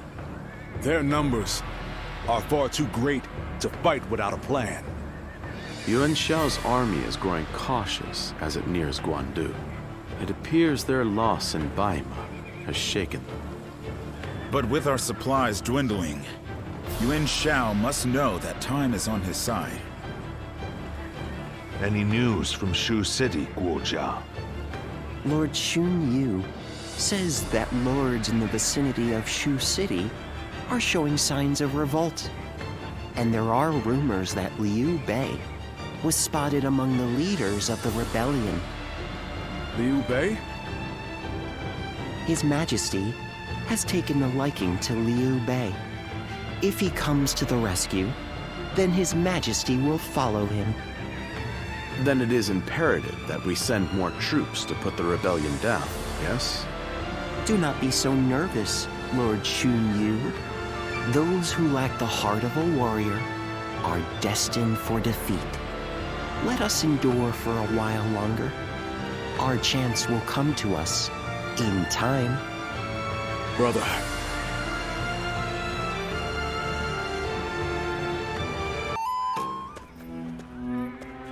They say Liu Bei is in Shu City. I wonder if Zhang Fei and the others are all right. Agreed. But only after we get permission from Lord Cao Cao. We accepted his help, so we must thank him properly. And we need to take custody of Liu Bei's family. Once we've settled our affairs here, we'll begin our journey. Does that sound good to you? Then let us return together, back to my brother's side.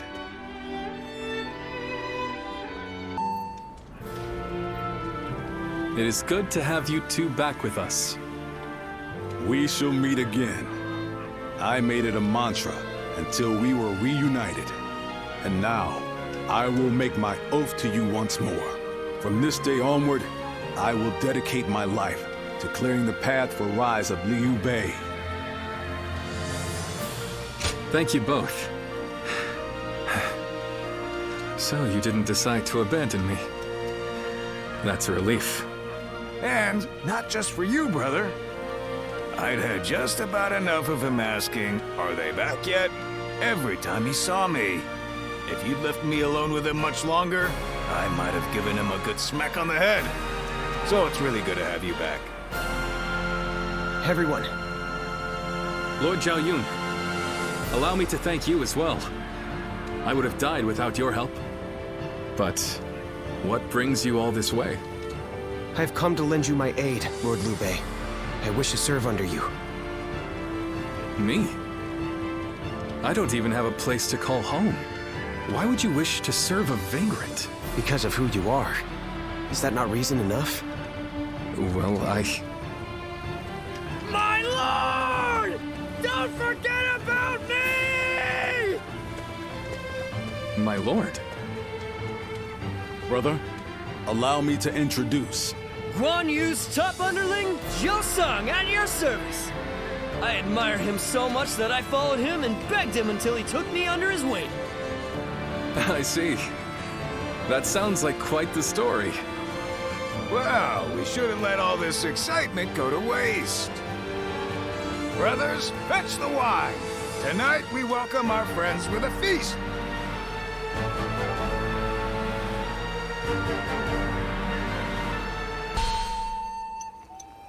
What a pleasant breeze.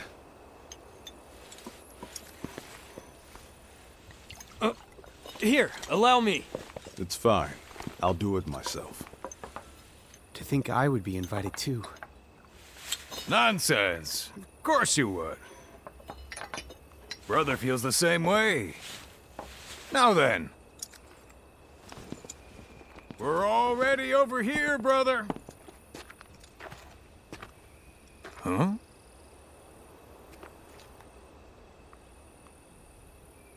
How distant they are. Those stars in the sky.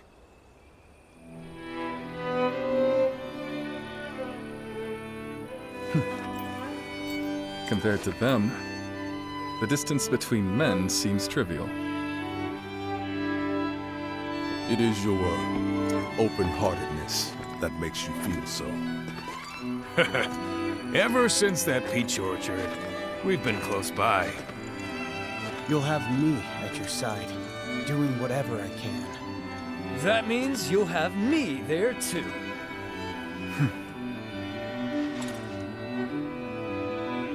I thank you, all of you. Though I cannot offer you compensation at this time, I shall swear to you again. Together, we shall journey throughout this vast land! Together!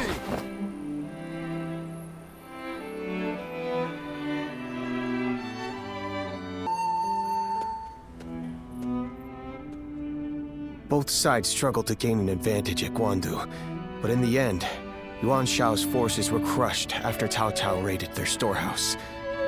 With no hope of recovery, Lord Yuan Shao eventually succumbed to illness.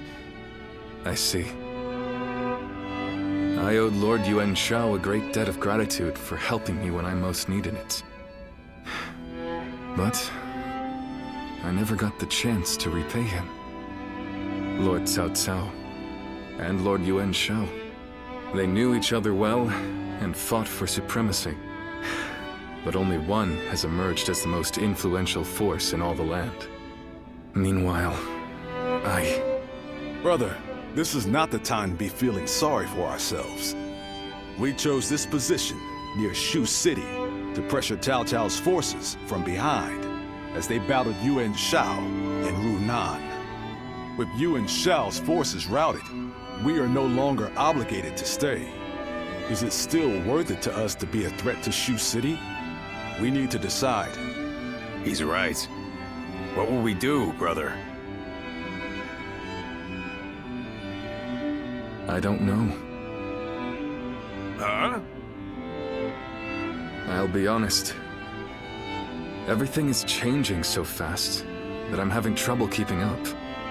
Hey, come on! Don't give up now. Wait! Zhou Zhan, Zhao Yun, you two have any ideas that could help?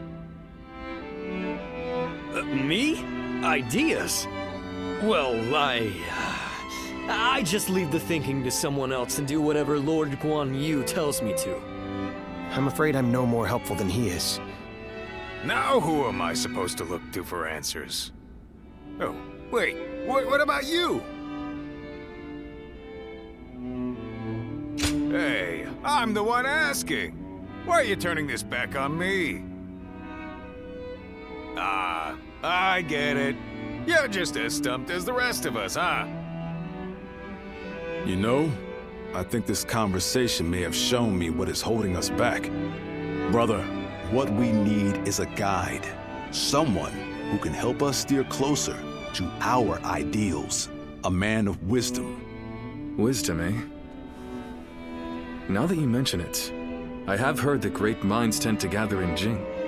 Maybe that's where we can find someone with the skills we need. Do you think heading that way would be a good idea? Wait a moment, brother. Are you serious? How can we go anywhere right now when we've got the castle here in Runan? You're right. I'm sorry, forget I mentioned it. Perhaps some ideas are best left unsaid.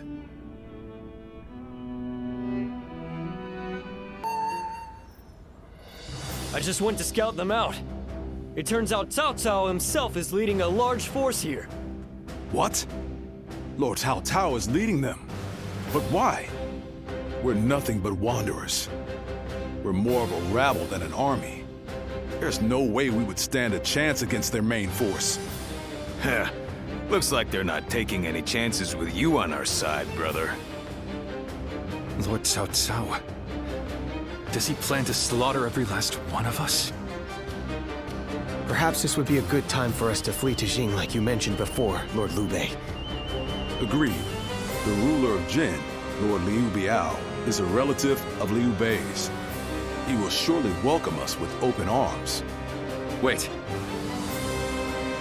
Under these circumstances, going to Jing would end up making it the target of Cao Cao's attack, would it not?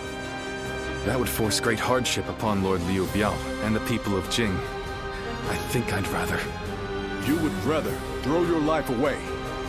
If you die here, all of your dreams, everything you want to achieve, will die with you, condemning the people to lives of despair. Guan Yu.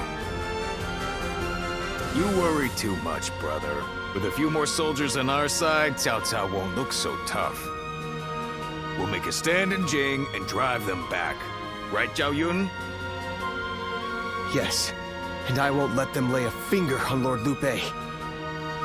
As long as Lord Guan Yu is there, I don't care where we go. I'll be right by his side no matter what. Brother, our hearts are set on Jin, but the choice is yours. You just can't let me give up and die in peace, can you? You're all so stubborn. And such wonderful friends. Brother. Very well. We flee to Jing. I have only one order to give before we go. Everyone must survive this journey. Now, prepare to depart.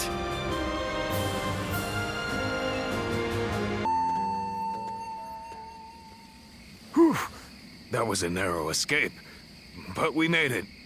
We were lucky everyone did their part. I lost count of the times I thought that tidal wave of soldiers would swallow us whole. So this is what it means to face the full brunt of Lord Cao Cao's forces in a direct conflict. So it seems. Zhao Yun, Zhou Tsang, we've already put so much weight on you. On the contrary, overcoming deadly circumstances is an officer's one true joy. I'm thankful for the experience. I'd go to hell and back for Lord Guan Yu. As long as he's around, I can get through anything. I see. Thank you, everyone. We've almost made it to Jing. Let's get some rest after we arrive.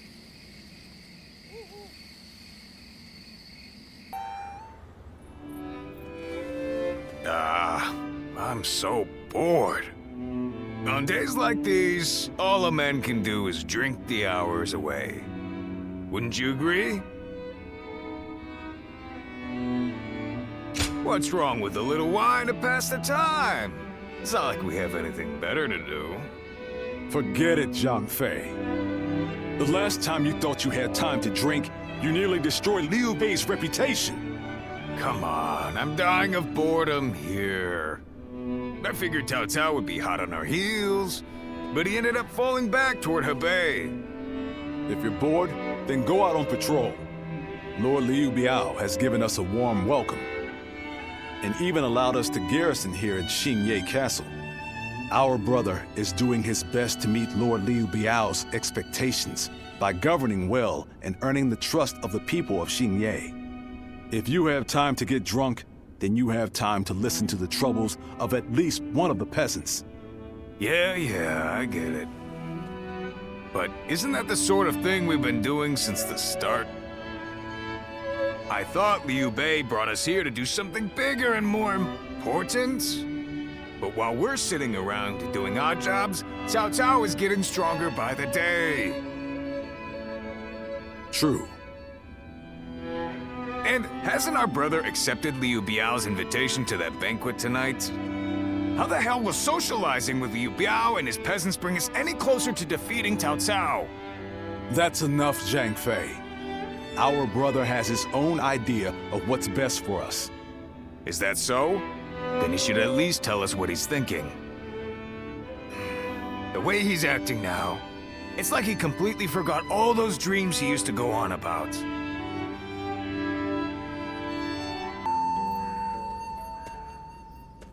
So Lord Liu Bei really hasn't returned here to Xingye. Where could he possibly have gone? Just to reiterate what you told us, Xiao Yu. Our brother disappeared sometime during the banquet, correct? Yes.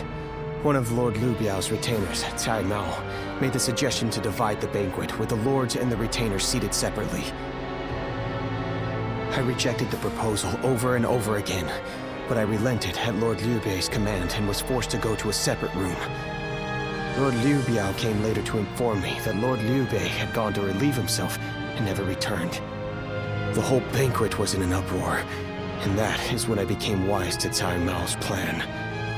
He believed he was in a position to seize control of Jing, and saw the banquet as a chance to eliminate Lord Liu Bei. Getting the lords and retainers into separate rooms was likely a ploy to pull Lord Liu Bei out from under my watch. Such treachery. But it is possible that our brother sensed danger and fled.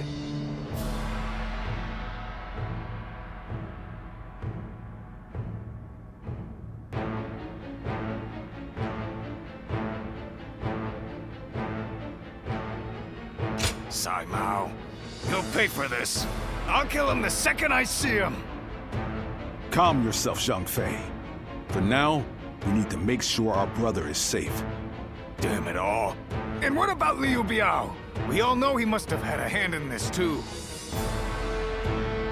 No, Lord Liu Biao rebuked Cai Mao and placed him under strict watch. It really seemed like he had no prior knowledge of the plot whatsoever. He is not at fault for what happened. All of the blame should fall on the one who failed to guard his lordship, who shamelessly returned with nothing but excuses. I will find Lord Liu Bei, even if it costs me my life. And after that, I intend to accept whatever punishment I deserve. All you have done is faithfully guard our brother's life. You have nothing to be ashamed of. Lord Guan Yu. While we're wasting time talking, our brother could be... Right. We've no time to waste. The more of us we have looking for him, the better. Zhou Tang, send your men to Xiangyang to search the area. You got it! I'll run over and have a quick look for myself as well. I'm going to Shenyang too. I can't see myself getting any sleep tonight anyway. I will join you. I am sorry to trouble you, but would you be able to join the search as well? Please be safe, brother, wherever you are.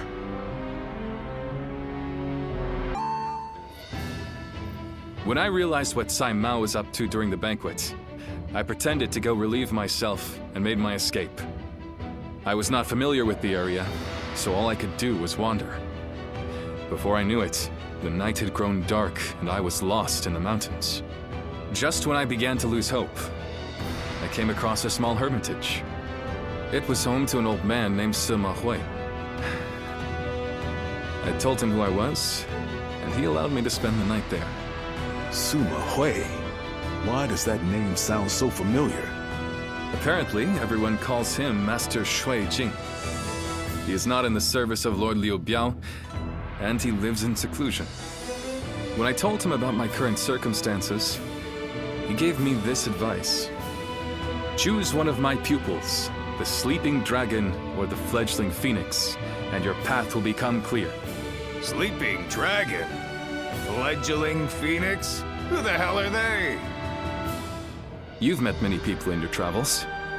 Do you have any idea who those two might be?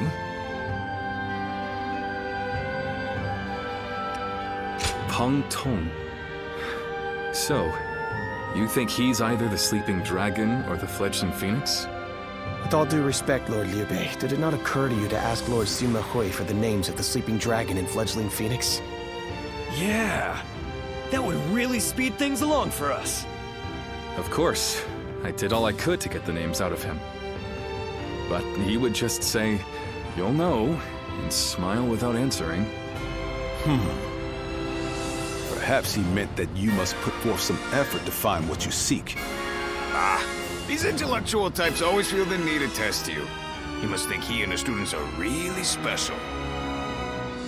It's frustrating, I admit. But his words have given me hope. Like a ray of light shining through the darkness. Perhaps it's time we break free from this laziness. After all, we've been growing rounder by the day due to all the banquets. Brother! I want you all to bring me whatever information you can find about the sleeping dragon and fledgling phoenix, no matter how insignificant. There's someone out there who can lead me to my dreams. And I will stop at nothing to find them.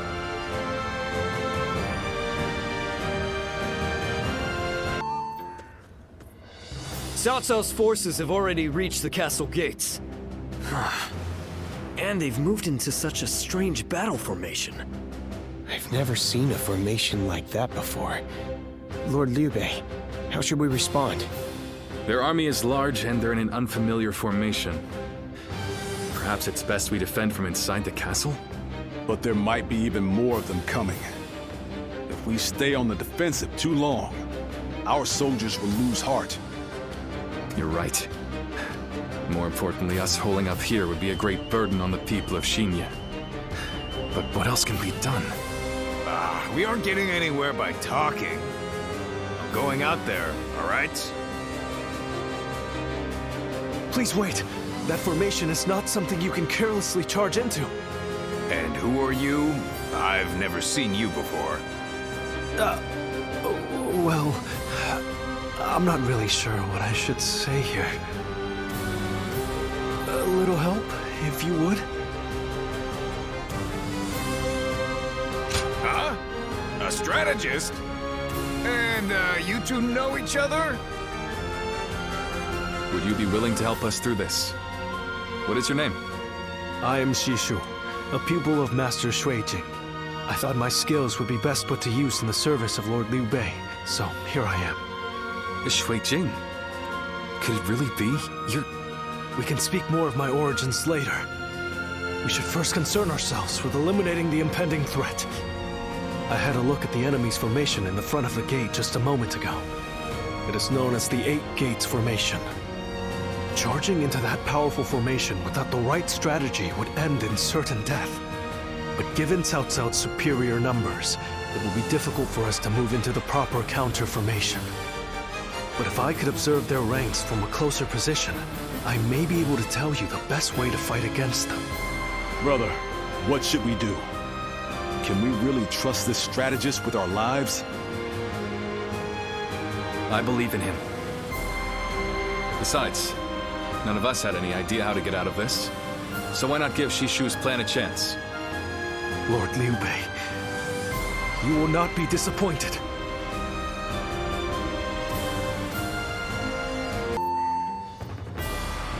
Cao Cao's forces have already reached the castle gates. And they've moved into such a strange battle formation. I've never seen a formation like that before. Lord Liu Bei, how should we respond? Their army is large and they're in an unfamiliar formation. Perhaps it's best we defend from inside the castle? But there might be even more of them coming. You're right. We aren't getting anywhere by that's the way. Please wait. And, Brother. Whoa! That's because... Zhangfei, you know as well as any of us that what we need... A wise man has appeared before us and offered his aid. I suppose not. Zhangfei, I understand your doubts. Besides, you know our brother has a sharp eye. Good. Sir, I had a chart, but if I... Good. I want you to... But fortune was on our side. To find Lord Zhuge Liang's hermitage so quickly. Well, I did not expect that. And they say this fellow's even sharper than Shishu. Now that will be something to behold. It certainly will. But brother, are we certain that this is the right move? Shishu's guidance has been invaluable. It doesn't seem right to cast him aside for a stranger. It was Shishu who suggested I do so in the first place. He told me that Lord Zhuge Liang was the man I needed in order to accomplish my goals. It would be an insult to ignore his counsel. So, we will go together to find this great strategist and ask for his help. We will be gone some time. The castle is in your hands while we are gone. Thank you.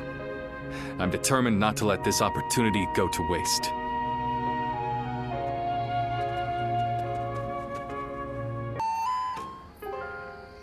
Do not look so glum, brother. He may not have been home, but we did leave him a message. I am certain he'll come to us, sooner rather than later.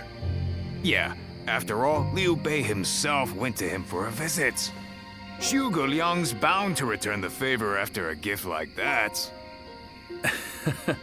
I think you may be overselling the value of my presence. I'm sure Lord Zhuge Liang has good reasons for not seeing us right away. We just need to be patient and wait him out. Hey, how long has it been since we left that message for Zhuge Liang? We hear anything yet? No. There's been no sign of a reply. Perhaps he still hasn't returned to the Hermitage. Or perhaps something has befallen him. Brother, I think it might be a good idea to pay his home another visit. Huh? What is it, brother? It's nothing. Pay me no heed. Let's do as Guan Yu suggests, and visit Lord Zhuge Liang's residence again.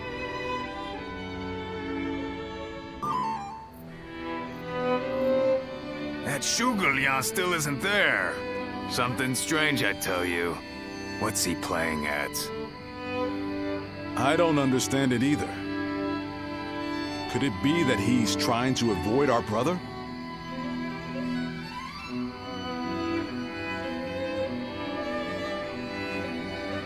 Then why doesn't he show himself? He's had plenty of chances.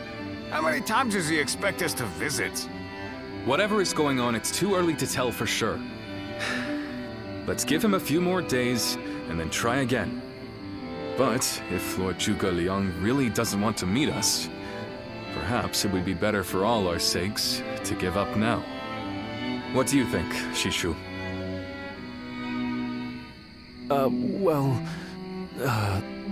If Zhuge Liang had no interest in meeting you, he would have made that clear the first time you came. Shishu?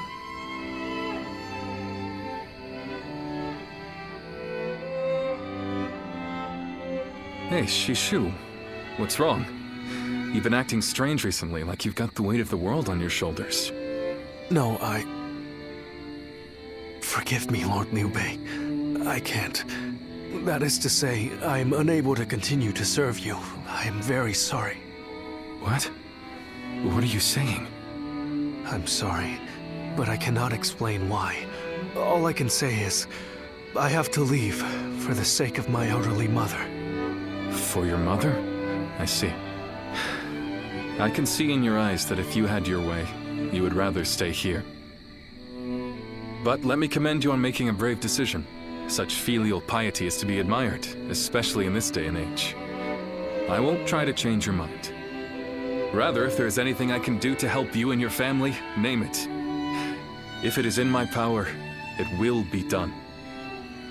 My lord, thank you for having given me the opportunity to serve you. It was an honor beyond what my humble talents deserved. I wish you luck in your future campaigns.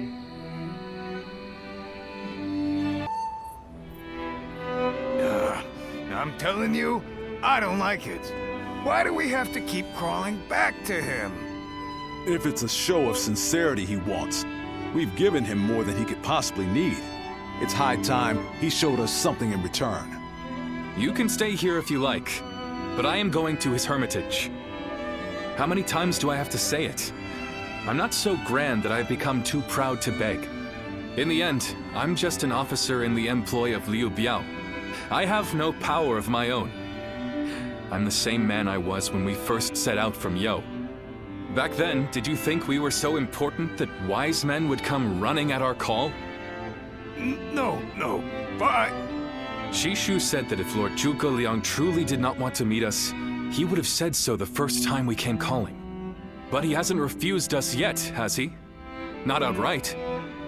Which means we're obligated to keep trying until he does.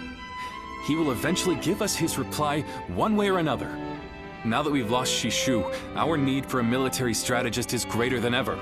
Someone with talent who we can truly rely on. That's more important than our time or our pride.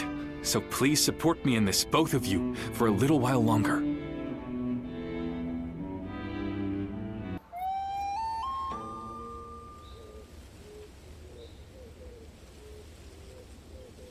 You are a tenacious visitor, I will give you that. But what prompts a great officer like you to keep knocking on the door of a humble hermit like myself? You are the sleeping dragon. The genius whose grand plans can topple legions and make provinces into empires. I, Liu Bei, am here to ask for your help and wisdom. Well, you'll need to be a bit more specific than that. Speak plainly, without the flattery, if you could. You mouthy little... That's enough, Zhang Fei. Fine. I'll dispense with the formality. We can speak plainly with each other, as equals. Simply put, I have a mission, and you can help me. I've staked my life on a great endeavor, and will do anything to see it through. But I can't do it by myself. I need help. A great endeavor? I'll build a world where people can live as they wish. I see. But again, that's not very specific. For starters, what does it mean to live as you wish? How different would this world of yours be? After all, living as you wish isn't that hard. Look at me. I refuse to serve any man, and here I am, living as I please in the mountains. But you are the exception. The reality is, few people have your choices, and many die without ever finding a dream, let alone achieving it. Even I had to live many years before my eyes finally opened to what I wanted to achieve. An embarrassing admission, I know.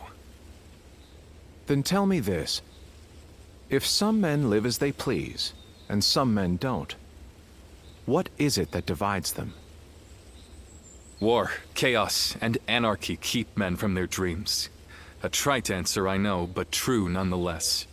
Constant war leads to ruin and poverty narrows a man's world until it is a prison. If we can offer a helping hand and lift up those in need, it's sure to eventually lead to something better. And even if it doesn't, surely there's no harm in trying. So, you want to put an end to the turmoil across the land.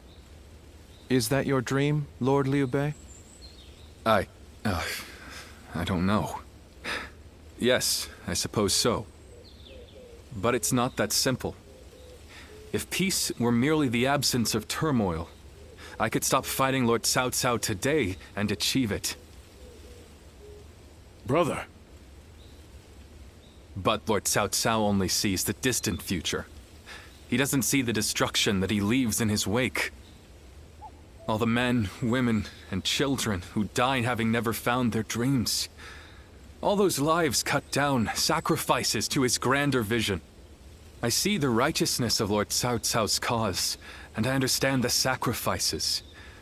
But even so, I cannot accept them.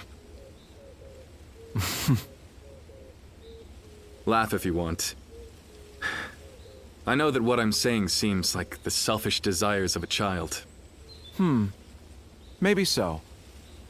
But still, if you were determined to achieve such things with your own hands, then I wouldn't call it selfishness. I'd call it purpose. Purpose? Cao Cao has chosen the road of conquest and control. He uses the sword to end turmoil, and the rule of reason to impose peace. It's the most obvious path, logical and clear-sighted. The best way, even. But inevitably, it demands many sacrifices. On the other hand, your way, Lord Liu Bei, is the way of a king. You put the people first and refuse to abandon anyone along the way. But it is also foolishness. A fantasy woven out of clouds and good intentions. No wonder you don't know how to go about it. Yes, but can you help me? How can I make it a reality? How? By bringing the entire land under your rule. Then and only then can you shape it into the world you desire. And how do I do that? The Longzong plan. Divide and conquer. Drive Cao Cao and Sun Quan apart and make this a three-sided war. I will show you how.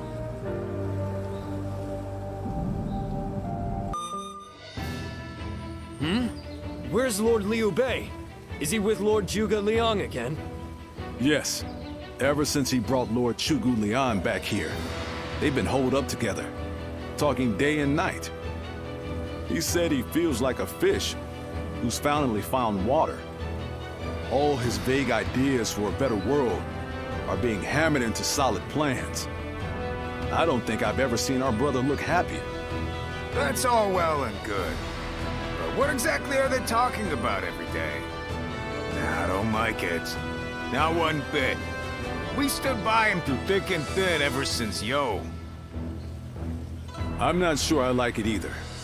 But as much as we'd like to, we cannot help him with this. He needs more than we can offer. We don't know what advice this Lord Zhuge Liang is giving our brother, or what plans they're hatching. All we can do is watch and wait.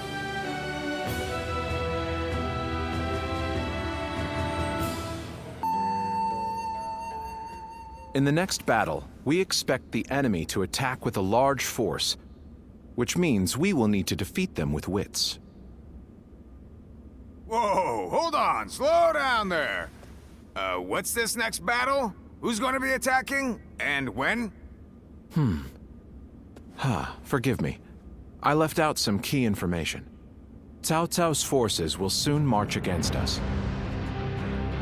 But we routed Cao Cao's army some time ago, and we haven't seen any sign of attack from them since. What makes you think they're coming now? Jing is a key territory for any conqueror. And because Lord Liu Bei stands in direct opposition to Cao Cao's ideals, he is his natural enemy. Being fought off once will not be enough to break their spirit. They will come again for the kill, so long as the opportunity remains. Taking into account their losses in the last battle, I believe they should be more or less ready to make their move. Are you sure? That would be remarkably persistent of them. I doubt they'll give up. Not until you kneel before Cao Cao. They've eliminated the remnants of Yuan Shao's forces, and the situation in Hubei has stabilized. There is little reason for them to hold back. So Lord Chugu Lian, how might we defeat Cao Cao's forces? We establish a position at Boangpo to defend against the enemy. It is complex terrain with natural obstacles, perfect for fire traps and ambushes to confuse their advance. But their army will be closing in mass. It is hard to believe a trick or two would put a stop to that. Well, I'm interested. Let's see how far our master strategist can turn things around for us. By the way, I was wondering about something. Who are you? Forgive me for the lack of introductions. This is my wife, Yue Ying. What? It is a pleasure to meet you. I will be serving Lord Liu Bei, alongside my husband. Although inventing things is my main interest, I'm also a capable fighter. My role will be to make sure his plans go smoothly on the battlefield. Whoa, wait, did you both know about this? Yes, we did. Come to think of it, maybe you weren't there when we heard. The pleasure is ours, Lady Yue Ying.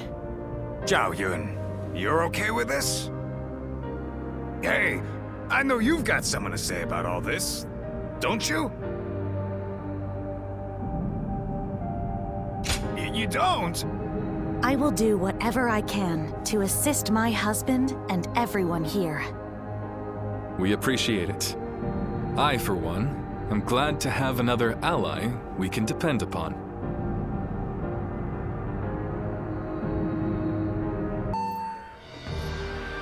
Incredible. I cannot believe we won. Lord Cao Cao was not holding back. If we were by ourselves, we would have been well on our way to retreat, but now...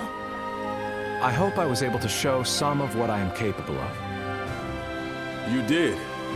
I can now see why Brother regards you so highly. Yes, well, fine. I'll consider you on par with Shishu. That is more than I could ask for. I wish to build good relations with all of you here. A strategist acts as the mind of an army, but we are powerless without capable limbs. And warriors such as you, who have assisted Lord Liu Bei for so long, are a necessary part of the plans I've laid towards our ultimate victory. Now, do excuse me. I must see to some post-battle matters. You know, he may be a schemer, but the way he flatters people might be a bit like brother. But only a tiny bit.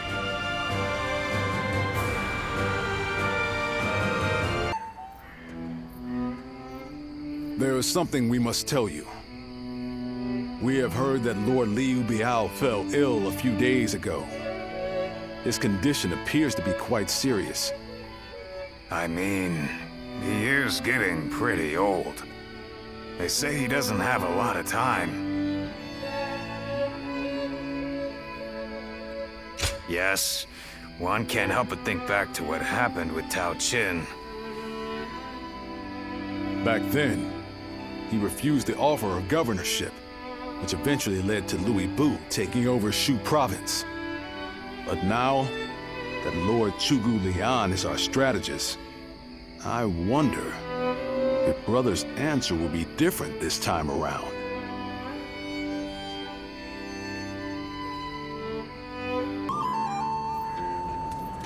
Hey, Lord Guan Yu! Training up? Yes, and from the looks of it, you've been doing likewise. Yes, sir. Lord Chuga Liang said that Cao Cao is going to be marching on us with a huge army. So I figured I would do what I can while I can. Just finished up helping carry some supplies. Well, that is a good start. Lord Cao Cao appears intent on getting rid of Liu Bei and bringing Jin province under his own control. And we cannot let that happen. Zhou Zhang, spar with me for a round. Oh, seriously? Absolutely! How could I say no to a request like that from you?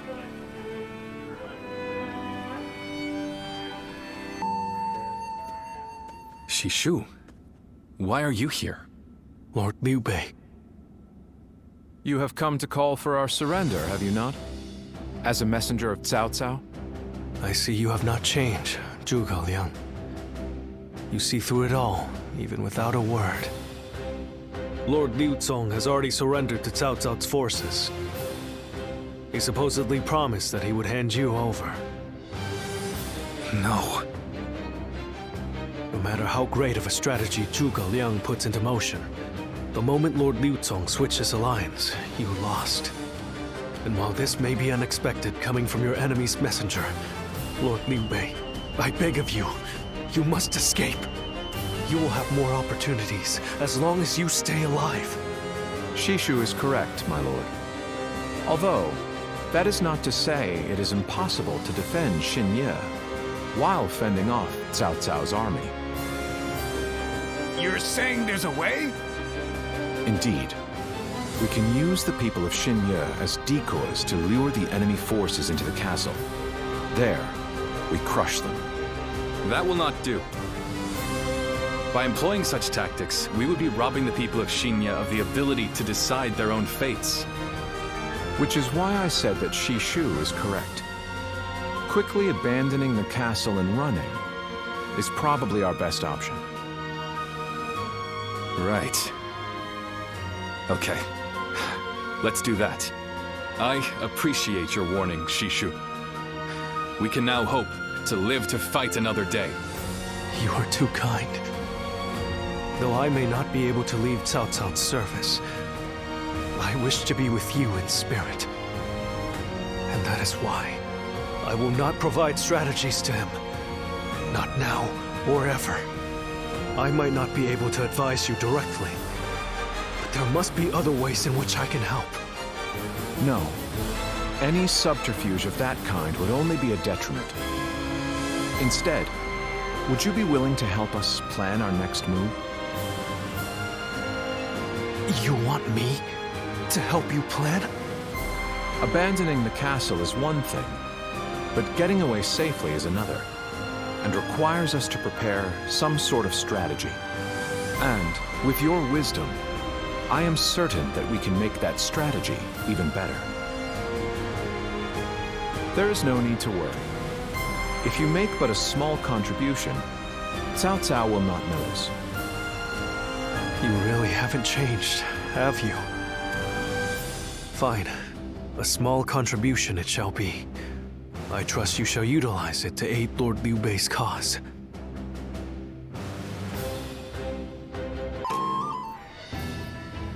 I'm all prepared and ready to go.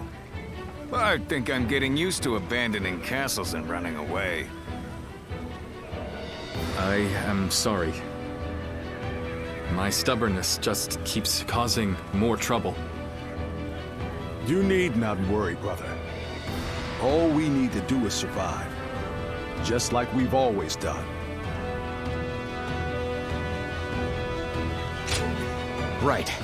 We will protect you and your family with every bit of our strength. I suppose I can't afford to waver now.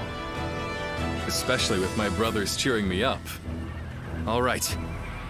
Let's go. We are all going to survive this.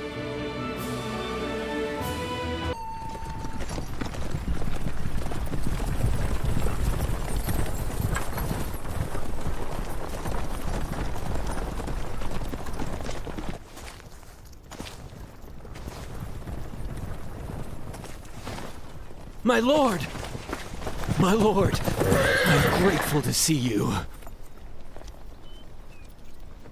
Some of the peasants here escaped from Cao Cao's invading forces. Others barred from their castle since Governor Liu Song's surrender. They've endured much difficulty. They've nowhere else to turn. We humbly ask for your guidance.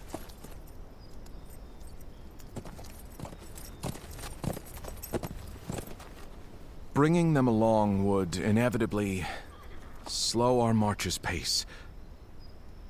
Just advise them to avoid any rash acts. Cao Cao's forces are unlikely to raise a hand to peasants who have shown no resistance.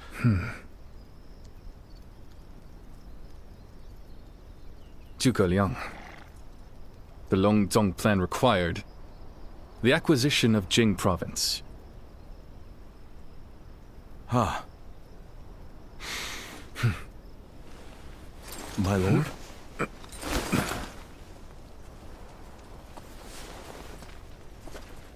And now, I have taken Jing province.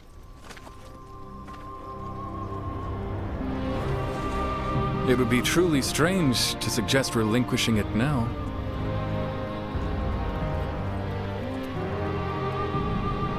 My apologies.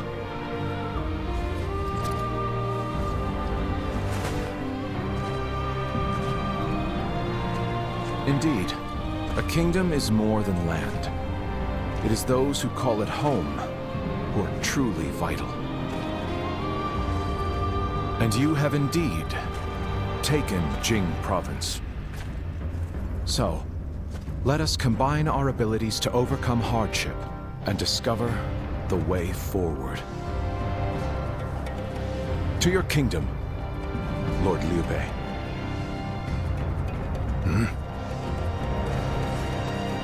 Forgive me, everyone. I wish for them to accompany us. That is my desire.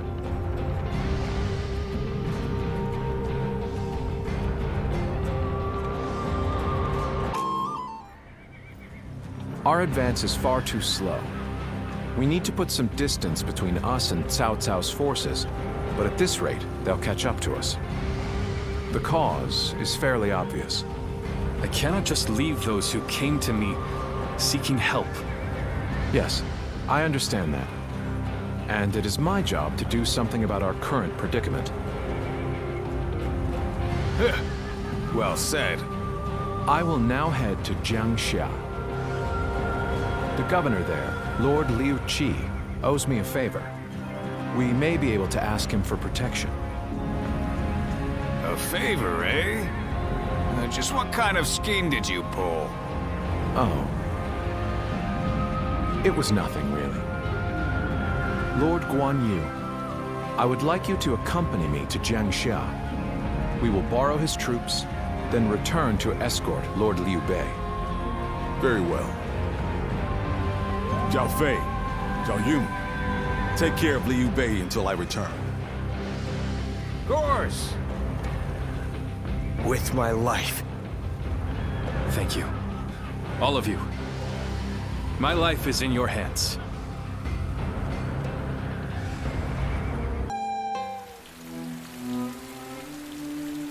It looks like they're off our tail. Though, given what we've lost, it's hard to feel much joy. Brother. Lord Liu Bei, please do not be disheartened. For we've never had the luxury of time to lament. It is true that we've lost much. But because of that, you have gained something much greater, my lord. Yet we must accept it. Lord Liu Bei, if you truly wish to rise up and rule over the land, you will have to. We will be attempting to put the Longzong plan into action. If it succeeds, your strength will grow to rival that of Cao Cao and Sun Quan. Cao Cao will most likely continue his southward advance. In order to stop him, we must ally with Wu, who also opposes him. Hold on. You say we're to ally with Wu, but will they be willing to take on Cao Cao? Judging from what I hear of Wu, they would be likely to prioritize peace within their borders and among their own people. If they are hesitant to fight and opt to surrender, would that not cause everything to fall apart? Indeed. And I do not intend to drag Lord Liu Biao, nor Lord Sun Quan, into a conflict. Even more so if they are unwilling to go to war.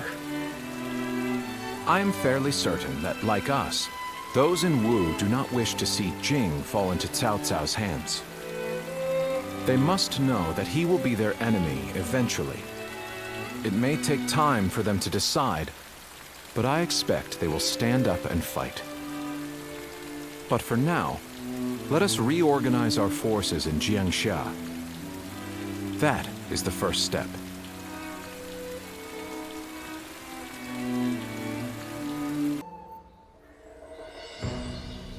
You did an impressive job protecting my brother in such dire circumstances. Allow me to express my thanks once again.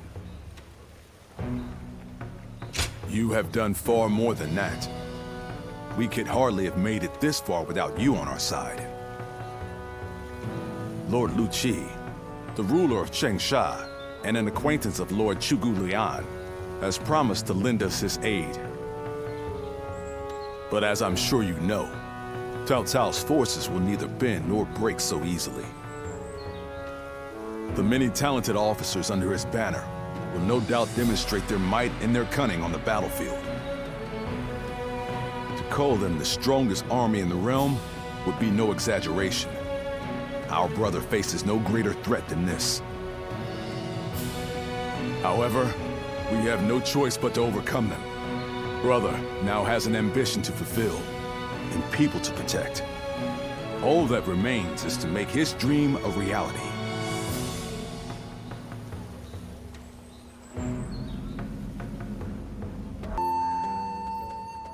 We have returned. Oh, greetings, my friends. How went negotiations? The fleet commanded by Wu's General Zhou Yu awaits at Fan Ko, ready for battle. Before long, they shall take up arms against Cao Cao's advance force. Then that means... Indeed, Lord Sun Quan has decided to join hands with Lord Liu Bei in his fight against Cao Cao. Well, auspicious news indeed. You have my sincere thanks, Lord Lu Su. I fear that without Zhuge Liang's tenacity, Wu may have long since chosen surrender. Tenacity, you say? I suppose it was necessary to draw those advocating surrender into a debate. He acted as quite the villain, to put it lightly. No need to hold back. I'm sure he wasn't acting. After all, he's always had a disagreeable personality. We're in front of the man himself. Allow me to keep my opinions to myself. Even if we've secured an alliance with Wu, the fact remains that our forces are scarce in number. That Lord Sun Quan decided to fight with us means he must have seen some chance of winning. And what is this path to victory that you have envisaged? To compensate for our numerical disadvantage, we will intercept the enemy on the river. After discussions with Lord Zhou Yu, we decided the battle would take place at Chibi, in Jing. There, we will rendezvous with Wu's navy. So, we're taking the fight to the water. Perhaps that may offer some chance of winning. Most of Cao Cao's men were raised north of the Central Plains. To speak plainly, they are inexperienced when it comes to naval combat. The people of Wu, conversely, were practically born with their sea legs. No doubt this will offer a huge advantage in the fighting ahead. Still, this is Cao Cao we're facing. Surely he will attack with enough numbers to cancel out that advantage. Yet, on the water, such caution will only work against him. That massive fleet, tired from the long journey, will be disorganized.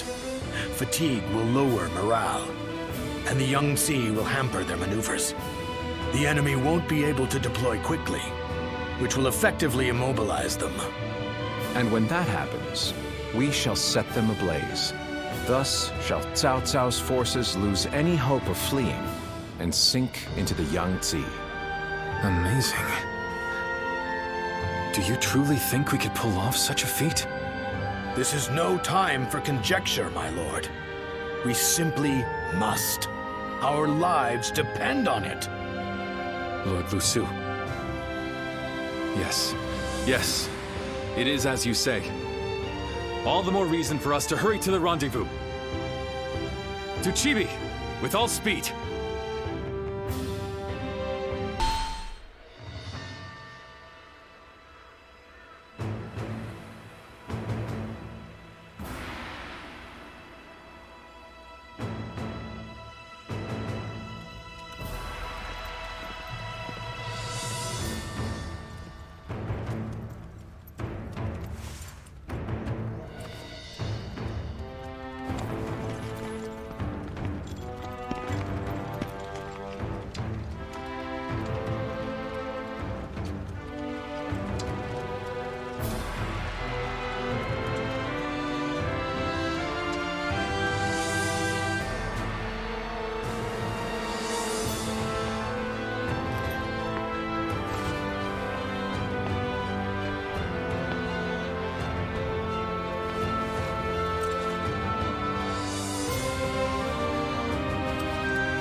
Go, Lord Cao Cao.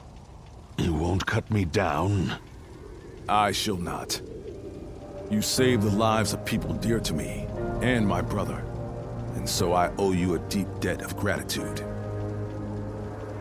Disregarding that would not be a righteous act, and would not lead towards the future my brother dreams of. Still, remember well, Cao Cao. One day, Liu Bei will surely surpass you.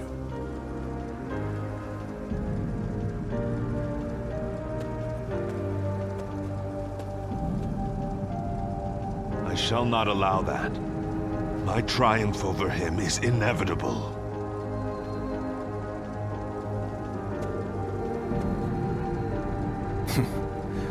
With this, I have repaid my debt.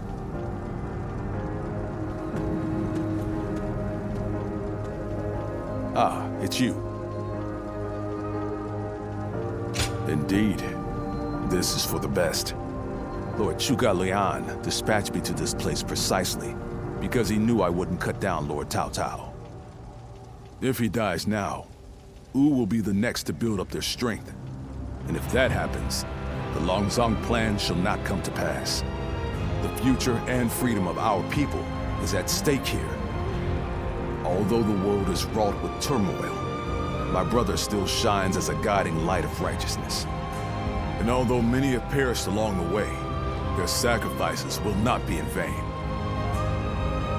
All we can do now is strive to realize the Longzong plan, trusting that it will bring us closer to achieving my brother's dream. I shall not allow him to lose sight of what he cherishes. That is, above all, my duty and privilege. But we will need your strength. After all, turning such dreams into reality will be no small feat. Peaches! Get your peaches! Fresh picked and juicy peaches! You, sir, fancy a peach today? I'll take 3. You got it! Many thanks! Oh! Ah! Whoa! It's Lord Liu Bei!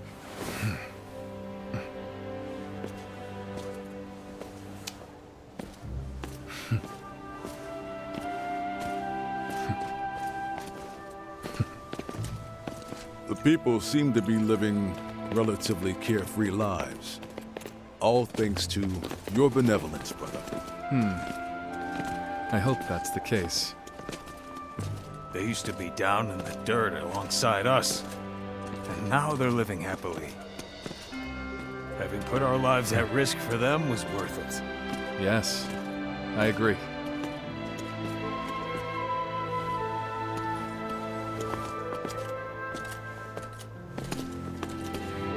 This is what I sought to achieve. Because of all of you, it has become a reality.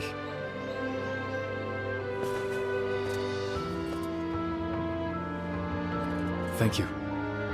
We must not grow satisfied yet. Gaining Jing Province was only the beginning. The first step in seeing your will realized throughout the land, my lord. I shall remember that. When our army was formed, I was full of baseless confidence. I felt sure we'd be able to accomplish great things. That's something I continue to believe. But I now have a basis for that confidence.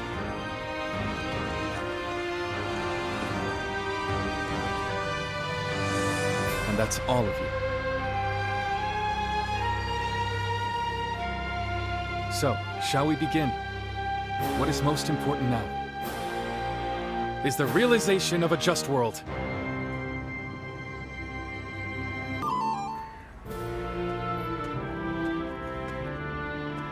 There you are. The 4 of us were just talking about you. Without a doubt, your deeds in the last battle were heroic. According to military regulations, you must be rewarded with a rank and command befitting your achievements. Then again, your ability to act freely is your strong point, isn't it? I get the feeling a position like this wouldn't suit you all that well. We discussed it among ourselves, but could not come to a consensus in the end. That is why we would like you to choose. First, there's the path of the general and a life of public prominence. You may find yourself feeling a bit more stifled than you do now. Still, the fame and standing a generalship provides is well worth it. Or, you may support us from the shadows without an official position. You may find this role somewhat lacking in benefits, but in exchange, you can maintain a life of freedom. You'll hear no objections from us, no matter which road you take. The choice is entirely up to you. I see. A good choice, I believe. Having you take up a command grants me no small measure of reassurance. Well, this is promising, isn't it? I think our comrade here deserves to have a fitting title. A fitting title, you say? You ask much of me, Zhang-Fei. That said, I do owe you a great deal. I will have to think of something that reflects my trust in you.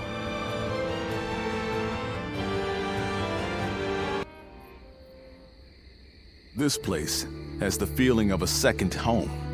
Talking with you, always brings me such irreplaceable joy. Hence, why I come all this way. Now that I think upon it, our friendship has withstood quite the test of time. Though, something inside me knew that would be the case from the moment we first met in G Province. I truly believe everything I've said, and what reason would I have to lie to you? Now that I think about it, we fought together with Zhang Zhao back then, taking the leader of the Yellow Turbans as an ally, punishing government officials. What wild tribulations fate had in store for us. You were a tremendous help back then, and you have been ever since. From there, I have traversed battlefield after battlefield, wielding my strength for my land and for Liu Bei. I recall all those moments fondly, both the sweet and the bitter. Our journey is far from over, of course. Even now, Liu Bei stands at the center of a storm. That is precisely why I look towards his infinite potential. He's capable of great things, and to have you by our side as well, it's no exaggeration to say, I consider it a blessing from the heavens. You will play an essential part in Liu Bei's campaign. I believe that to be true. I've known you longer than even my sworn brothers. You're a comrade like no other, and your presence fills me with confidence. Well, forgive me. Hearing such determination from me was so deeply moving. May your wings of righteousness spread wide, my friend. Let us continue to worry together, to ponder together, and on occasion, spread our wings together.